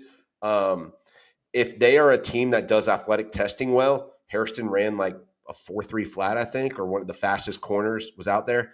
Siobhan Revell, fastest 40 at the combine, regardless of position, 4.28. Oh God! Well, there you have it. I mean, Siobhan Revell is coming off a torn ACL, I believe. And then Amos, I think, is the third best out of that group. So we might be looking Harrison here. Well, how are we feeling, chat? Harrison? What do you guys think? Burden, Harrison, Starks. How are we saying Rams are not big on RAS? They don't draft secondary early. Blah, blah, blah. Just filtering through the comments. But, yeah, I mean, corner would be the top need. I think wide receiver a little bit less now. They got Devontae Adams, who's I forgot. I totally forgot about. Yeah, I forgot about that too, honestly. 0.1% chance they take Harrison. Then who are they taking? Yeah. Let's hear it. Guess what? They made that 0.01%. There we go. We got Harris. You got the best available corner left on the board going to a corner needy team. Boom. There you go. Ravens guy, we had a sleepers guy. Again, it got a little bit late for him. He's got kids, so we're not holding it against them. We're not going to give him, a terrible player here. But Baltimore is picking here at pick number 27. Look, there it is. It's on the board. We're getting close. We can see it. Can almost taste it. So many dogs out there, man. I'm just so excited. So many dogs out there. Baltimore, it's saying top need, edge, interior offensive line, safety, D-line. Yeah. This might be where you lose one of your boys here. I know. It's bound to happen. Just break my heart. I mean, if we want to be, You don't think any chance that they're going interior offensive line here? Gray's able. I don't know. I honestly have no idea. I think like we were talking about earlier about that 49ers defense not being your dad's 49ers defense of old. Like, I don't think this Ravens defense is the Ravens defense of old either, to be honest with you. I think you have enough to get by with the kind of like Green Bay Packers-esque receivers in Baltimore, along with, the two tight ends that they have with Likely and Andrews, and then obviously Derrick Henry and Lamar Jackson. I think you have enough there offensively, but if they're trying to be one of the teams in the AFC with the Bills and the Chiefs, if you want to consider those the top 3 AFC teams, they may be looking at our blueprint of get after Mahomes, get after Mahomes, get after Mahomes. If that's the cliff we can't get over, get after Mahomes. So I think edge might be the move here for them. It's just a matter of flavor here. What do they like the best? We're thinking Shamar Stewart, Mikael Williams. I mean, Shamar Stewart is another guy like Eamon Warry who had almost a 10.0 perfect RAS. Like, it was just insane. The guy is if you were building in a lab, it'd be Myles Garrett and Shamar Stewart as prototypical pass rushers. But Myles is good, whereas Shamar Stewart, you put on the tape and you're like, what? Why aren't you using this freak athleticism and size and power and strength? You wonder, but I don't know. I don't know. It's a lot of upside with Shamar Stewart. It's a lot of upside. Not wrong. What do you guys think? What is chat thinking? What is Saw Shamar Stewart in there. We got, how about the tight end from LSU? We're looking at 2 tight ends as it is. You got Flip saying they already drafted Odafe Owe and David Ajabu, just project edge guys. Flip also saying, go Shamar Stewart or Micah Williams, both good picks. He would prefer Stewart. That's all I need to hear. That's my guy there. And Flip, we're going Stewart. Nice. And all right, we have a Lions guy. Continue to fall. We have a Lions guy that says, I messaged him saying his pick's coming up, and he says, I'm in. But he's not. So don't know what to do about that. I guess I messaged him again. Let's assume this is defense, right? It has to be. Has to be. There he is. My man. Oh, you're muted. I can unmute you. No, I can't unmute you. You have to unmute yourself. There we go. There he is. There we go. Congratulations. The Lions have made it on the clock with pick number 28. Hey, and I've been a Lions fan now for about 4 hours since I found out you guys needed me to be a Lions fan. You got to assume you guys are going to go defense, right? I mean, your offense is pretty incredible. Well, with 28, yeah. Now, admittedly, I was born and raised in San Francisco, so I'm a 49ers fan. Oh, nice. You probably want to make it more. But I'm allowed to be since I was born there. Yes, I did say that. Looking at the I'm also seem to be the old guy here. I'm the one who actually saw Greg Landry play. So are we on the same page here with defense for the Lions? You thinking? Yeah. I saw that they need offensive line. Yeah. I saw they need offensive line, and I saw they need an edge rusher. Mm-hmm. Yes, Yeah. we are. Okay, yeah, I think edge is definitely something, especially with the injuries they've had along the defensive line. I think they lost like 5 guys on the defensive line last year due to injury at some point. Like it was really, really bad. And then 2 corners, like it was rough for them on the injury front. So I really think that they want to bolster that pass rush, especially with, how Dan Campbell likes his teams. So what are we thinking here for the pick at 28? What are we thinking? Okay. I seem to have some lag here, so you'll have to forgive me. No problem. Oh, of course. Like I say, the searching that I did, it seems like the 28. Okay, well, I'm thinking we're going to take an edge rusher. They don't need an offensive lineman as bad, and they can get one late. Michael Williams has fallen very far. Then obviously you got James Pierce Jr. A little bit worried about some of the on-field, off-field characteristic issues. A lot of character issues coming out of Tennessee. Donovan Iziraku, Nick Scrouton. Where are we thinking? I like if anything we know. Yeah. If there's anything we know, it's that Dan Campbell is unpredictable. Yeah. So I think they're going to take, with the 28th pick in the NFL draft, they're going to take J.T. Tiamolo. And I know I butchered his name. I apologize. From Ohio State. Okay. They're going to want a big game guy, a big play guy. And anybody who saw him in the championship game saw 2 sacks out of him. So he's ready for the moment. And I rather like him. No, yeah, he's a solid player. He obviously showed up on the biggest stage against some of the best competition, and that's going to be, one of the best characteristics of somebody that's going to be able to translate their game into the NFL. And it knocks 2 of the dogs a little bit further down the trail for us. So we're certainly not mad at that. Definitely really appreciate you hopping on. I know you're not a big Lions guy, so I appreciate you filling the role here for us and filling in the role as the Lions GM.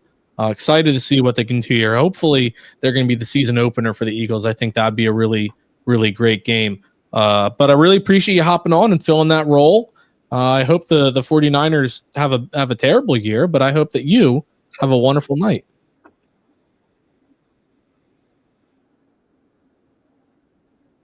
Definitely dealing with a little lag. Appreciate you hopping on. All right, we're going to go to Tay over with the Commanders pick. What's going on, man? I really appreciate you hopping on. You are on the clock. What's going on, man? Thank you for having us on, Abu. Hey, man. Hey, the future's bright. The future's bright, man. That's all I'm gonna say. It is. I'll give you that. This is a hard pick right here. Obviously, man, you got Michael Williams still there. You got Malachi Starks, who looks like still there. Ideally, in a scenario like Josh. Ideally, in a scenario like this, you would like to trade back. However, I think I'm going to take Michael Williams here.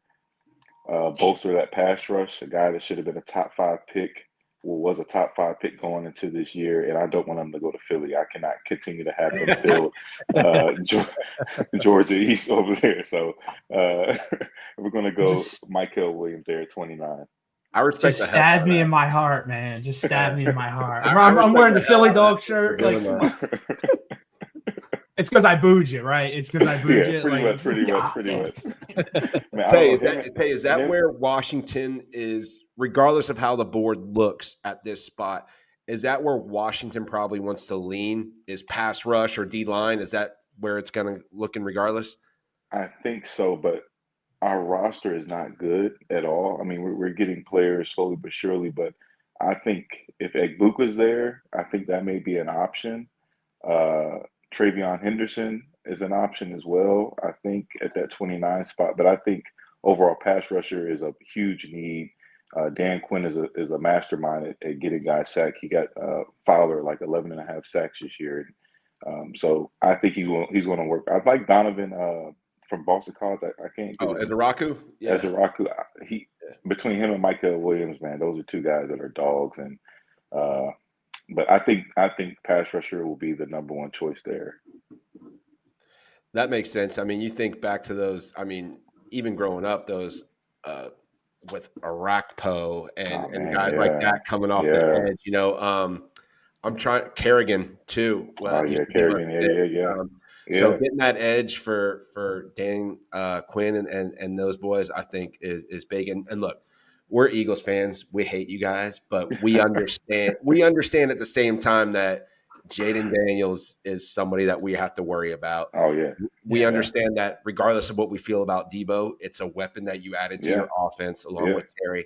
And while Terry isn't held in that high of a regard around the league, for some reason he has really good games against the Eagles. Yeah. And then of course Zach Ertz having a little bit of a career resurgence doesn't help either in our eyes. But so I think that's a smart pick going the defense there for Dan Quinn.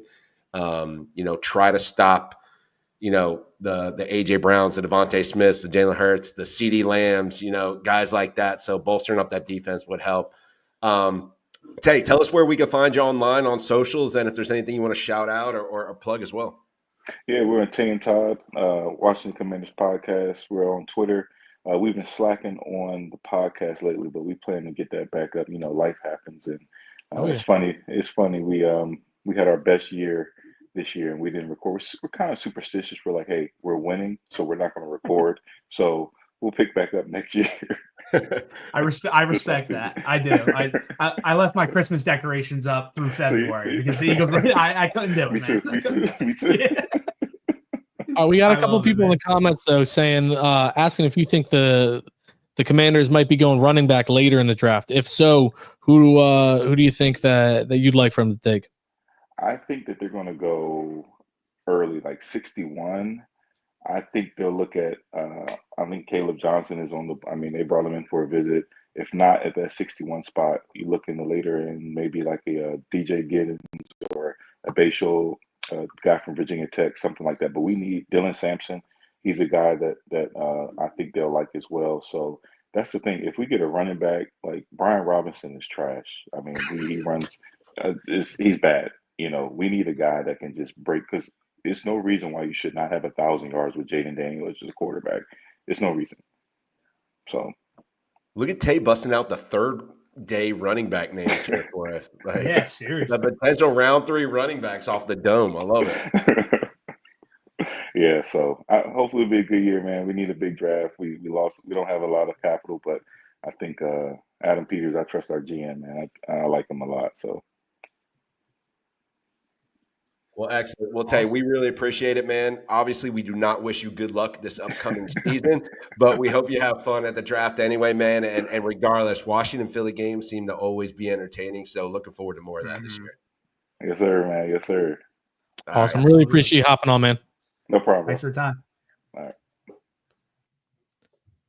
All right, so I messaged into our Bills guy. He's unable to join video. He asked if a couple of guys are still available. We got Anthony saying, "Is the Starks fall happening?" It might not be happening. Even it will. He was gonna go Starks. He flipped. He said he went Starks in the sleeper mock, so he wants to switch it up here with the 30th pick in the 2025 NFL Draft. The Buffalo Bills select Trey Amos, cornerback, Ole Miss. Amos is a good player, man. Amos is a good player. I know the Eagles are in on him as well, but Amos is a really good player. Yeah. No, there is a great player. It's a need for him. Obviously, their offense is scoring points, even though I feel like they still need some help at wide receiver. Their offense is still scoring a ton of points. Obviously, James Cook is a guy that, I don't know, is there worries with the contract, everything? Is he who knows what's going on with it? But he's a hell of a running back. He's, really had a great sophomore season after up and down rookie year. So definitely going corner there, definitely going on the defensive side of the ball. So it's a solid pick for him. So yes, the Starks fall is still happening. We are one pick away from ours. We go to Mark. Oh, Mark, we need you to connect. It says you're in here. It says they will need to connect their mic or cam before you can add them to the stream. So, Mark, if you're able to tune in, yep, he's got 1 sec. Well, you can take a sec. You can take a sec. That's fine. That's fine. So, look, there's a lot of names here.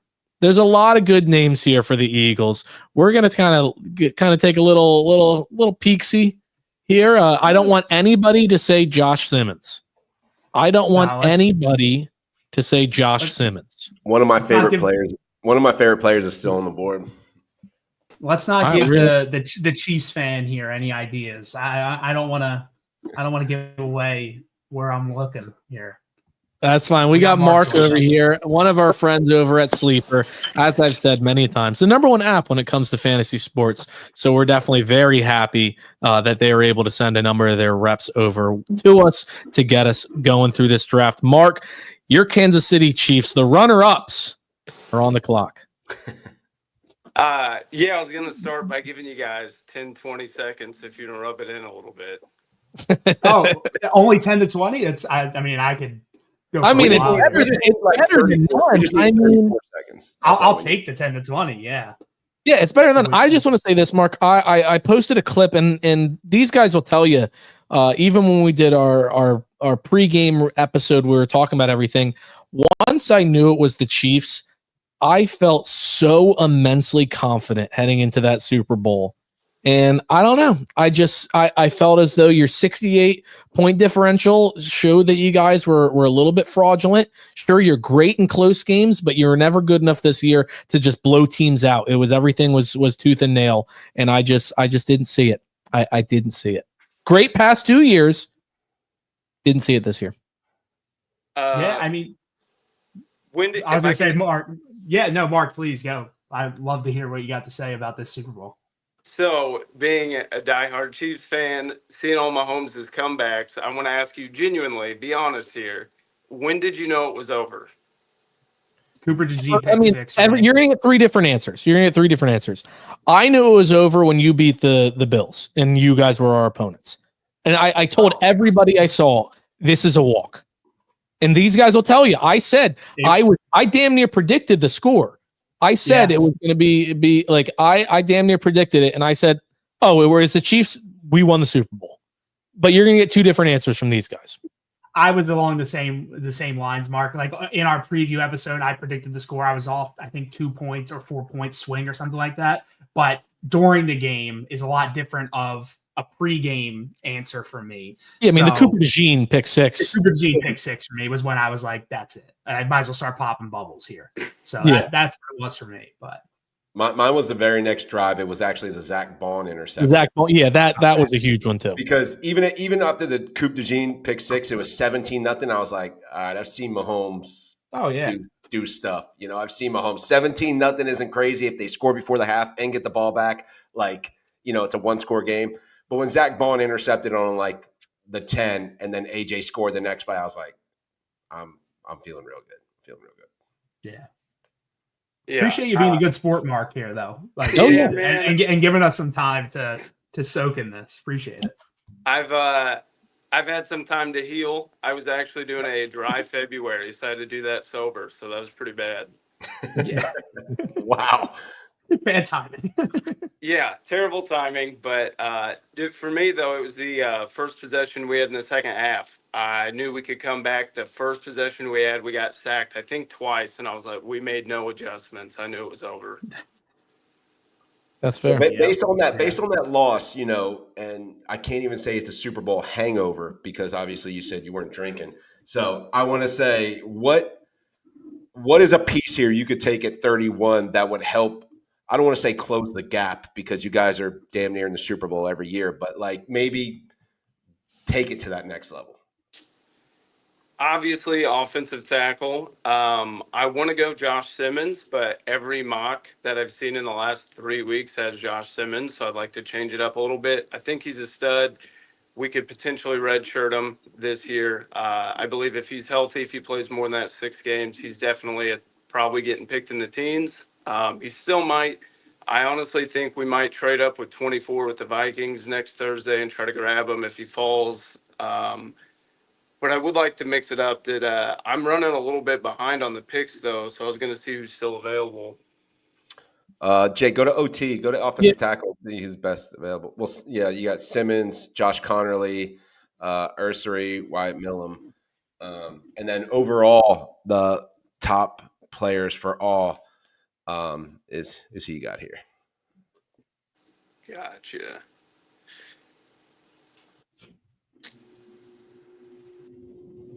Man. Can you throw it over to the receiver? All right. Jackson's pretty tempting. Jackson Dart's pretty tempting sitting there, but I think I'm gonna go with my guy Luther. I'll take Luther Burden from Mizzou. I think he's talented. I think he's slipping for all the wrong reasons. I think I got him right behind Ibuka. I think Ibuka's a stud. That guy in the slot. I think he's Amon-Ra vibes. But I'll take Luther Burden, man. I think that'd be a good fit for this offense. Again, that's strictly because Josh Simmons is getting all the love. I just want to change it up a little bit. Yeah, we had Burden going a couple times. We suggested him to a couple different teams just not too long ago. So this feels like a sweet spot, kind of for Burden, maybe the end of the round one there between 26 and 30s in there. Just another weapon for Mahomes. And even if you think Burden has, his flaws here and there, like playing with a QB like Mahomes will probably help get the best out of him. So I think that's a good pick just because you don't want to reach for an offensive tackle either if the gap isn't that big. So, Mark, you being the GM of the Chiefs currently, Howie sending a trade for you. Is this something you would consider? Number 39, Brisker, in a 2026 fourth-round pick for the 31st overall selection. Who's it coming from? Just a guy in the chat. Okay. Who's at 39? You know what? The Bears probably, if that's Jaquan Brisker, I'm assuming. If we're not reaching on a tackle, because I'd rather get one at value than reach just to get one, then yeah, I'd probably take that deal. I know we're sitting at pick 63 and 66 too with that L'Jarius Sneed trade, which is turning out to be a huge win. So I think building that capital is a huge move. I know you guys are pretty high in Walter Nolan. I saw earlier. Also, shout out that Jets guy. That Jets guy was on fire. He was great. So good, right? Walter Nolan's my dream. I would take him over any offensive tackle sitting there at 31. I'm praying he slides to us because him next to Chris Jones would be nuts. I mean, that four-man rush would be awesome, especially after seeing what you guys did to us in the Super Bowl. But yeah, I'd probably take that trade. There you go. Well, look, we got a very happy Bears fan in the chat. All right, there we go. That gives him something to be happy about.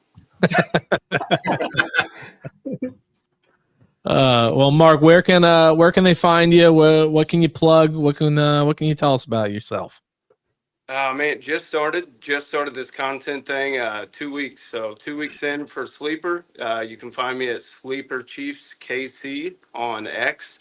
That's the only thing right now. But again, just getting started. We got a couple really good guys in that chat. To the Sleeper Ravens guy, shout out Cooper. He's a stud. We got a lot of talent. So hopefully getting this thing taken off. Oh yeah. Well, look, if you guys ever need a little help with the Sleeper Eagles, we already know the one guy posted some Devontae Smith trade, so I feel like he needs to lose his job for that alone. Yeah, absolutely. For sure. But I appreciate you guys having me on, just getting to know you today. Appreciate it. Oh yeah. But yeah, thanks for being a good sport, Mark. Yeah, really appreciate you being a good sport. Yeah, thanks guys. Awesome. Have a good one, man. I'm darting up to the fucking podium at this point in time. Yes. Anthony DeBona, 100%. Sprinting, get my Philly Dogs rally towel out. I'm fucking ready. The coach seems. I'm reading indifference on coaches. Coaches hesitant. He is. Coach, what position group do you want me to pull up here? Defensive tackle. Wow. D-line. Derek Harmon. Sitting there. Harmon is one of my guys that I love. I have like a 3-pack of guys that I think could be realistically available at 32, and it's Walter Nolan, Derek Harmon, and Malachi Starks. In that scenario, I legitimately love Derek Harmon's game. I know some people are saying that he's a late bloomer this past year. For whatever it's worth, and pressures are subjective. Pressures are very subjective, but for whatever it's worth, he led all of college football in pressures from an interior defensive lineman. This guy's RAS was very good. His pressure numbers are incredible. The knock on him is finishing. So he could beat his lineman, but making the tackle in the backfield, sometimes he has an issue with being too aggressive. I just think putting a guy like that next to Jalen Carter is your Milton Williams type guy, kind of like a Walter Nolan. I have them both hand in hand. But again, I'm not going to make the pick here. I'm just speaking out loud and thinking. And I know the Georgia connection. I know the need for safety. I know all of that. So I'm fine with that as well. I'm on board with that. I'm just trying to speak out loud to how I've been mocking and what I've been thinking and what I've been doing. But again, that doesn't have anything. So any thought on Slim Jim Burnip, punter? No. Out of Alabama? And I would say we don't. I saw a comment just come in and said we have a lot of money tied into the defensive line. Brandon Graham just retired. We just lost Milton Williams, who signed the biggest contract in free agency, which is why we got the comp pick. And we just lost Josh Sweat, who went over to the Cardinals. So we have Nolan Smith, who's on a rookie contract, Jalix Hunt, who's on a rookie contract, Jalen Carter, who's on a rookie contract, and we got Jordan Davis, who we don't know if we're going to pick up his 5th-year option or not. Other than that, you got Moro Ajomo, who's a 7th-round pick on a rookie contract as well. So if anything, we really don't have money tied up unless you consider Bryce Huff, who we signed, who's only making $15 million a year. So when it comes to the edge market, guys making 20, 23, 24, 25, I don't really think that's that much, to be honest with you. So I think for the first time in a long time, we don't have money short up on the D-line. But I do know the contract for Jalen Carter will be massive when it comes. Yes. But which is why I think right now we don't. So I appreciate the comment, but I just don't think that's where a lot of our money is right now. It was in the past. I agree with you. Yeah, I mean, it's tough. Like for me, it's tough. The Eagles have never selected a safety in the first round. Malachi Starks is a talent, but you have varying opinions on him, whether he's a day 1 guy or a day 2 guy, or a late day 2 guy. You know, there's a lot of people that have a lot of different opinions on him. Obviously, they build in the trenches. Derek Harmon fills that role. Is a trench guy, and there is a bit of a need there. Obviously, with Milton Williams going, and with it being Moro Jomu, Jalen Carter, Jordan Davis, and Thomas Booker as your current only defensive lineman really that have any game time experience, and he does fill a role in the sense that he's a very good player. He's a day 1 player. He's going to go out there and make an impact. Malachi Starks, also a day 1 player. We got a comment here. TJ Sanders. Any thought on TJ Sanders? Second round, absolutely. I don't believe he's first round material. Maybe in a trade back scenario, if you trade down from this spot, like a team wants to get Jackson Dart on a 5th-year contract, they want to get Milroe on a 5th year. You trade back and you fleece somebody, for a 2nd round this year, a 4th round this year, and, maybe a 3rd next year, and stockpile. But I do like TJ Sanders. He was actually an official visit, too, with the Eagles, so that's something to keep in mind. Yeah. All right, Jake, on your point, say you go Harmon here. You could still get a quality safety in Andrew Makuba. You could still get a Xavier Watts, somebody like that after that. But if you went Malachi Starks at 32, you could still probably get a TJ Sanders maybe in round 2, or you can get Darius Alexander. Yeah. I don't think Darius Alexander was full, but Darius Alexander played for Toledo. We drafted Quinyon Mitchell. College roommates with Nick Sirianni is Toledo's head coach, I believe, if I'm not mistaken. They're friends. So I think you can't go wrong either way, because whatever you get on the back end would just be cake. You just get the other one in the 2nd round. Yeah, Coach, when the comment here for James Pierce, I was talking to you, right? about James Pierce when you were saying there's a lot of character concerns. The Tennessee defensive line coach was quoted saying, "What, he's finally gone," or something like that. I don't know if it was the D-line coach, but there were some defensive coaches when he declared for the draft were like, "Thank God." Like they kind of wanted him out of the building, is what I read. Yeah. Not very like coachable, kind of like a freelance guy. But that's just what I read. Again, these off field stuff I don't know until like Schefter or somebody actually physically reports it. And it is smoke season, so you never know. Yeah. But on tape, Jake, I mean, I think that would be a definite pick. Yeah. Oh no, for sure. Chris, you're being real quiet there. I think it's because you're running to the podium and you just don't want to hear anybody made the pick. to. Yeah. We are. Chris, can I ask you this? Yeah. Honestly? Can you Yeah. take off your Georgia hat for 1 second and answer this question honestly? And Jake, I want Yeah. you to chime in too. Would you rather have Malachi Starks and TJ Sanders or Derek Harmon and Xavier Watts?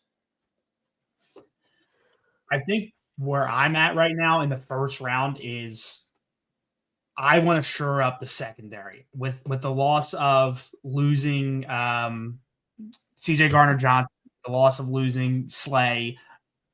To me, I want to shore up. I lost Isaiah Rodgers. We lost a lot of pieces, and we're talking about now Keely Ringo, who's also a dog, right? Possibly being thrown into the fire. So I'm drafting the best safety available in my eyes. It just so happens to be that he's a dog, right? So that's kind of where I'm falling. But I can see your guys' arguments too. Like Coach, I thought everything you said was 100% accurate. It's a tough choice, right? And just because it's something that we don't do traditionally, right? I think Howie has shown he's breaking traditions over the last couple of years. It's true. I think, given all that, that's where I'd go. For me, it's tough because I'm quoted as saying that Reed Blankenship and Sidney Brown are going to be the best safety duo since the year 2000. And so if I'm going to say that and stand behind what I said, I'm going to have to go ahead and take Derek Harmon here because I need to see him out there. And there's a lot of questions because at the end of his rookie season, there was a lot of positives that Sidney Brown showed. And obviously he wasn't able to really do anything this past year because you already know Vic Fangio is a guy that he gets his favorites and they're his guys for a while. And he wasn't even able to get on the practice field until halfway through the regular season. And so it was really tough for him to be able to go out there and get any kind of real time during the regular season. And so this would be the first opportunity. And the fact that they were so willing to trade CJ Gardner-Johnson, the fact that they were so willing to kind of put him in this role, to me, tells me that Vic Fangio has seen something in practice, seen something in Sidney Brown that he says, hey, like, we got a safety. Like, and they did play Tristan McCullum over him. Yeah, but again, Tristan McCullum was there since OTAs. Yeah. He was out there able to. I think the CJ Gardner-Johnson move was a pure money play. Like, could have been, yeah. That's my opinion, right? And from what we saw of him on video was like it had to be done. They know they got to pay somebody like Jalen Carter over the next couple of years, like next year, right? So yeah. So Chris, let me ask you, since you're the dog, and obviously you're campaigning for Malachi Starks here. I am. Minnesota took Nick Emenwari as a safety.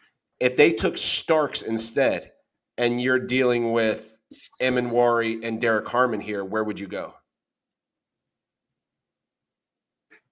That's a good question. I think maybe the Georgia thing is definitely creating some sort of a bias in my mind. I'm not saying there's anything wrong with that either. I'm not saying there's anything wrong with that.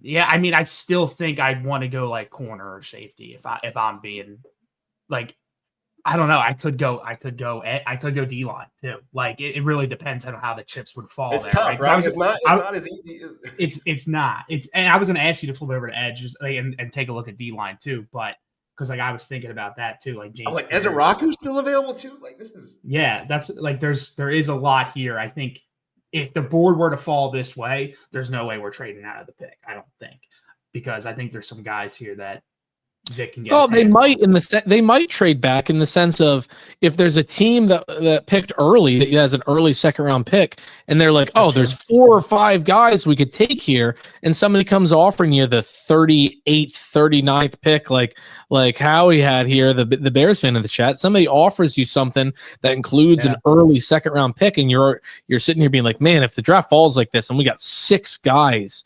available, like. You may go ahead and take that and recoup some value, but I'm going to let you two go ahead and decide who we're taking here because we're not trading it. We are taking a pick here. Ryan Fitzgerald, kicker, Florida State. No, I don't hate the DL play, Coach. I don't hate it. Like, what's working against me and Derek Harmon here, and I think Anthony DeBona is really good at saying this. You can look at the percentage of the amount of players that we've drafted that were high RAS and also official visits. And I don't believe Derek Harmon was a visit for us. I do believe Starks was, if I'm not mistaken. I'm sure Anthony would love to chime in at one point or comment on that. He knows every visit. But I'm almost positive that Starks was and Harmon wasn't. We just got word that Walter Nolan was, within the last day or so, I think we heard that. So that's kind of why. Malachi Starks visited a top 30 visit with the Eagles on April 14th. There you go. And no Derek Harmon. So, look, I like Derek Harmon myself just because I like that, because I'm salivating at putting him next to Jalen Carter and, having a Jomo and Jordan Davis still there, the NASCAR package, whatever you want to call it. But if we have to put our Howie cap on. No, this is your pick. This isn't the Howie pick. This isn't what you think they're going to do. You're the GM. What do you want to do? I want to do what Howie wants to do because this man has not led me astray. So, I mean, even though that we're making the pick, I want to teleport into his mind and have him make the pick. So I'm not mad either way. If those 2 guys are on the board at 32, I'm not mad. But I get Georgia position of need, Howie, and a visit. I mean, that lines up. I'm with Coach here. Like, I'm not mad. Maybe I'm a little butthurt that we didn't take the dog when he's sitting right there, right? How many Georgia Bulldogs do you need on this team? The whole fucking team, Coach. Who are we taking defensively? I'm saying Starks, and I mean, Coach is happy either way. So, Jake, you're the coin. All right, I'm happy. I'm thrilled. And DeBona is happy too. And like for him to be campaigning for a guy in the chat, I think speaks volumes, if I'm being honest. So it makes me feel amazing because I'm like, yeah, like let's go and get another fucking dog. I wouldn't be mad with Starks, but I personally would pick Harmon. But I would not be. I love Starks. And I don't hate the pick. Like, I mean, make that line as destructive as possible. Like, why the fuck not? Jake, what if we did a poll question and said we got 31 picks, Eagles fans, 32, it came down to this. Yeah. Taken. I'll put it up. Awesome. Well, look, we finished it up. 3 hours on the nose. We finished up the first round of the NFL draft. And I will say, last year's draft, we selected Cooper DeJean with our pick, who ended up being an Eagle, obviously. We took him early in the first. I believe Quinyon Mitchell was gone, if I'm not mistaken. Or maybe it was a pick between the 2 of them. No, he was gone because we all were like, damn, we wanted Quinyon. Yeah. And lo and behold, so you guys need to tune in because we know what we're talking about. More than just draft. Yeah. But look, Chris, Coach, I mean, obviously, this is one of the most fun live streams that we do every year. For everybody that was active in the chat, we really appreciate it. I know it's not all Eagles fans here, but we'd love for you to be active anytime we go live. We'd love to have you interact with us on Twitter, Instagram, any of our socials. We always love any feedback, comments, anything like that. So really appreciate you guys and how active you guys have been in that. But for all the hard work you guys did in scouting all these players, for all the hard work that you guys did in having your knowledge for everybody, because obviously, I'm the host here. Like I know football, I know NFL football very well. I'm not as well versed in college prospects, other than guys that Eagles are going to look at as you guys are. So really appreciate your guys' hard work behind the scenes there. In this mock draft, it has Jackson Dart going pick. Oh, here we go. Now we're flying. Oh, Let's shit. see who they have us take in the second round. Just real quick for shits and giggles. Who they got the Eagles taking with pick 64? Shamar Turner, defensive tackle. There you go. They go get that lineman the next pick. I'm not upset with that. I think that's a good. I'd be cool with that too. Starks and Turner, I'd be fine with that. So, hell of a draft, boys. It's a lot of fun. I'm glad we got to meet all the new GMs from these teams. Give them a shout out. Special shout out to the Jets pick. I thought that was fantastic. I also love the Bengals pick. Straight to the point. He didn't say it in these words, but our defense is trash. Here's where we're looking. So I loved everybody's style. Everybody really did their homework on their picks, and we greatly appreciate it. Absolutely. Yeah. I'll chime in here just real quick. Coach, you said it really, really well, but thanks to everybody that joined here tonight. That was awesome, especially, the Jets guy. People came in firing with stats, so always appreciate that.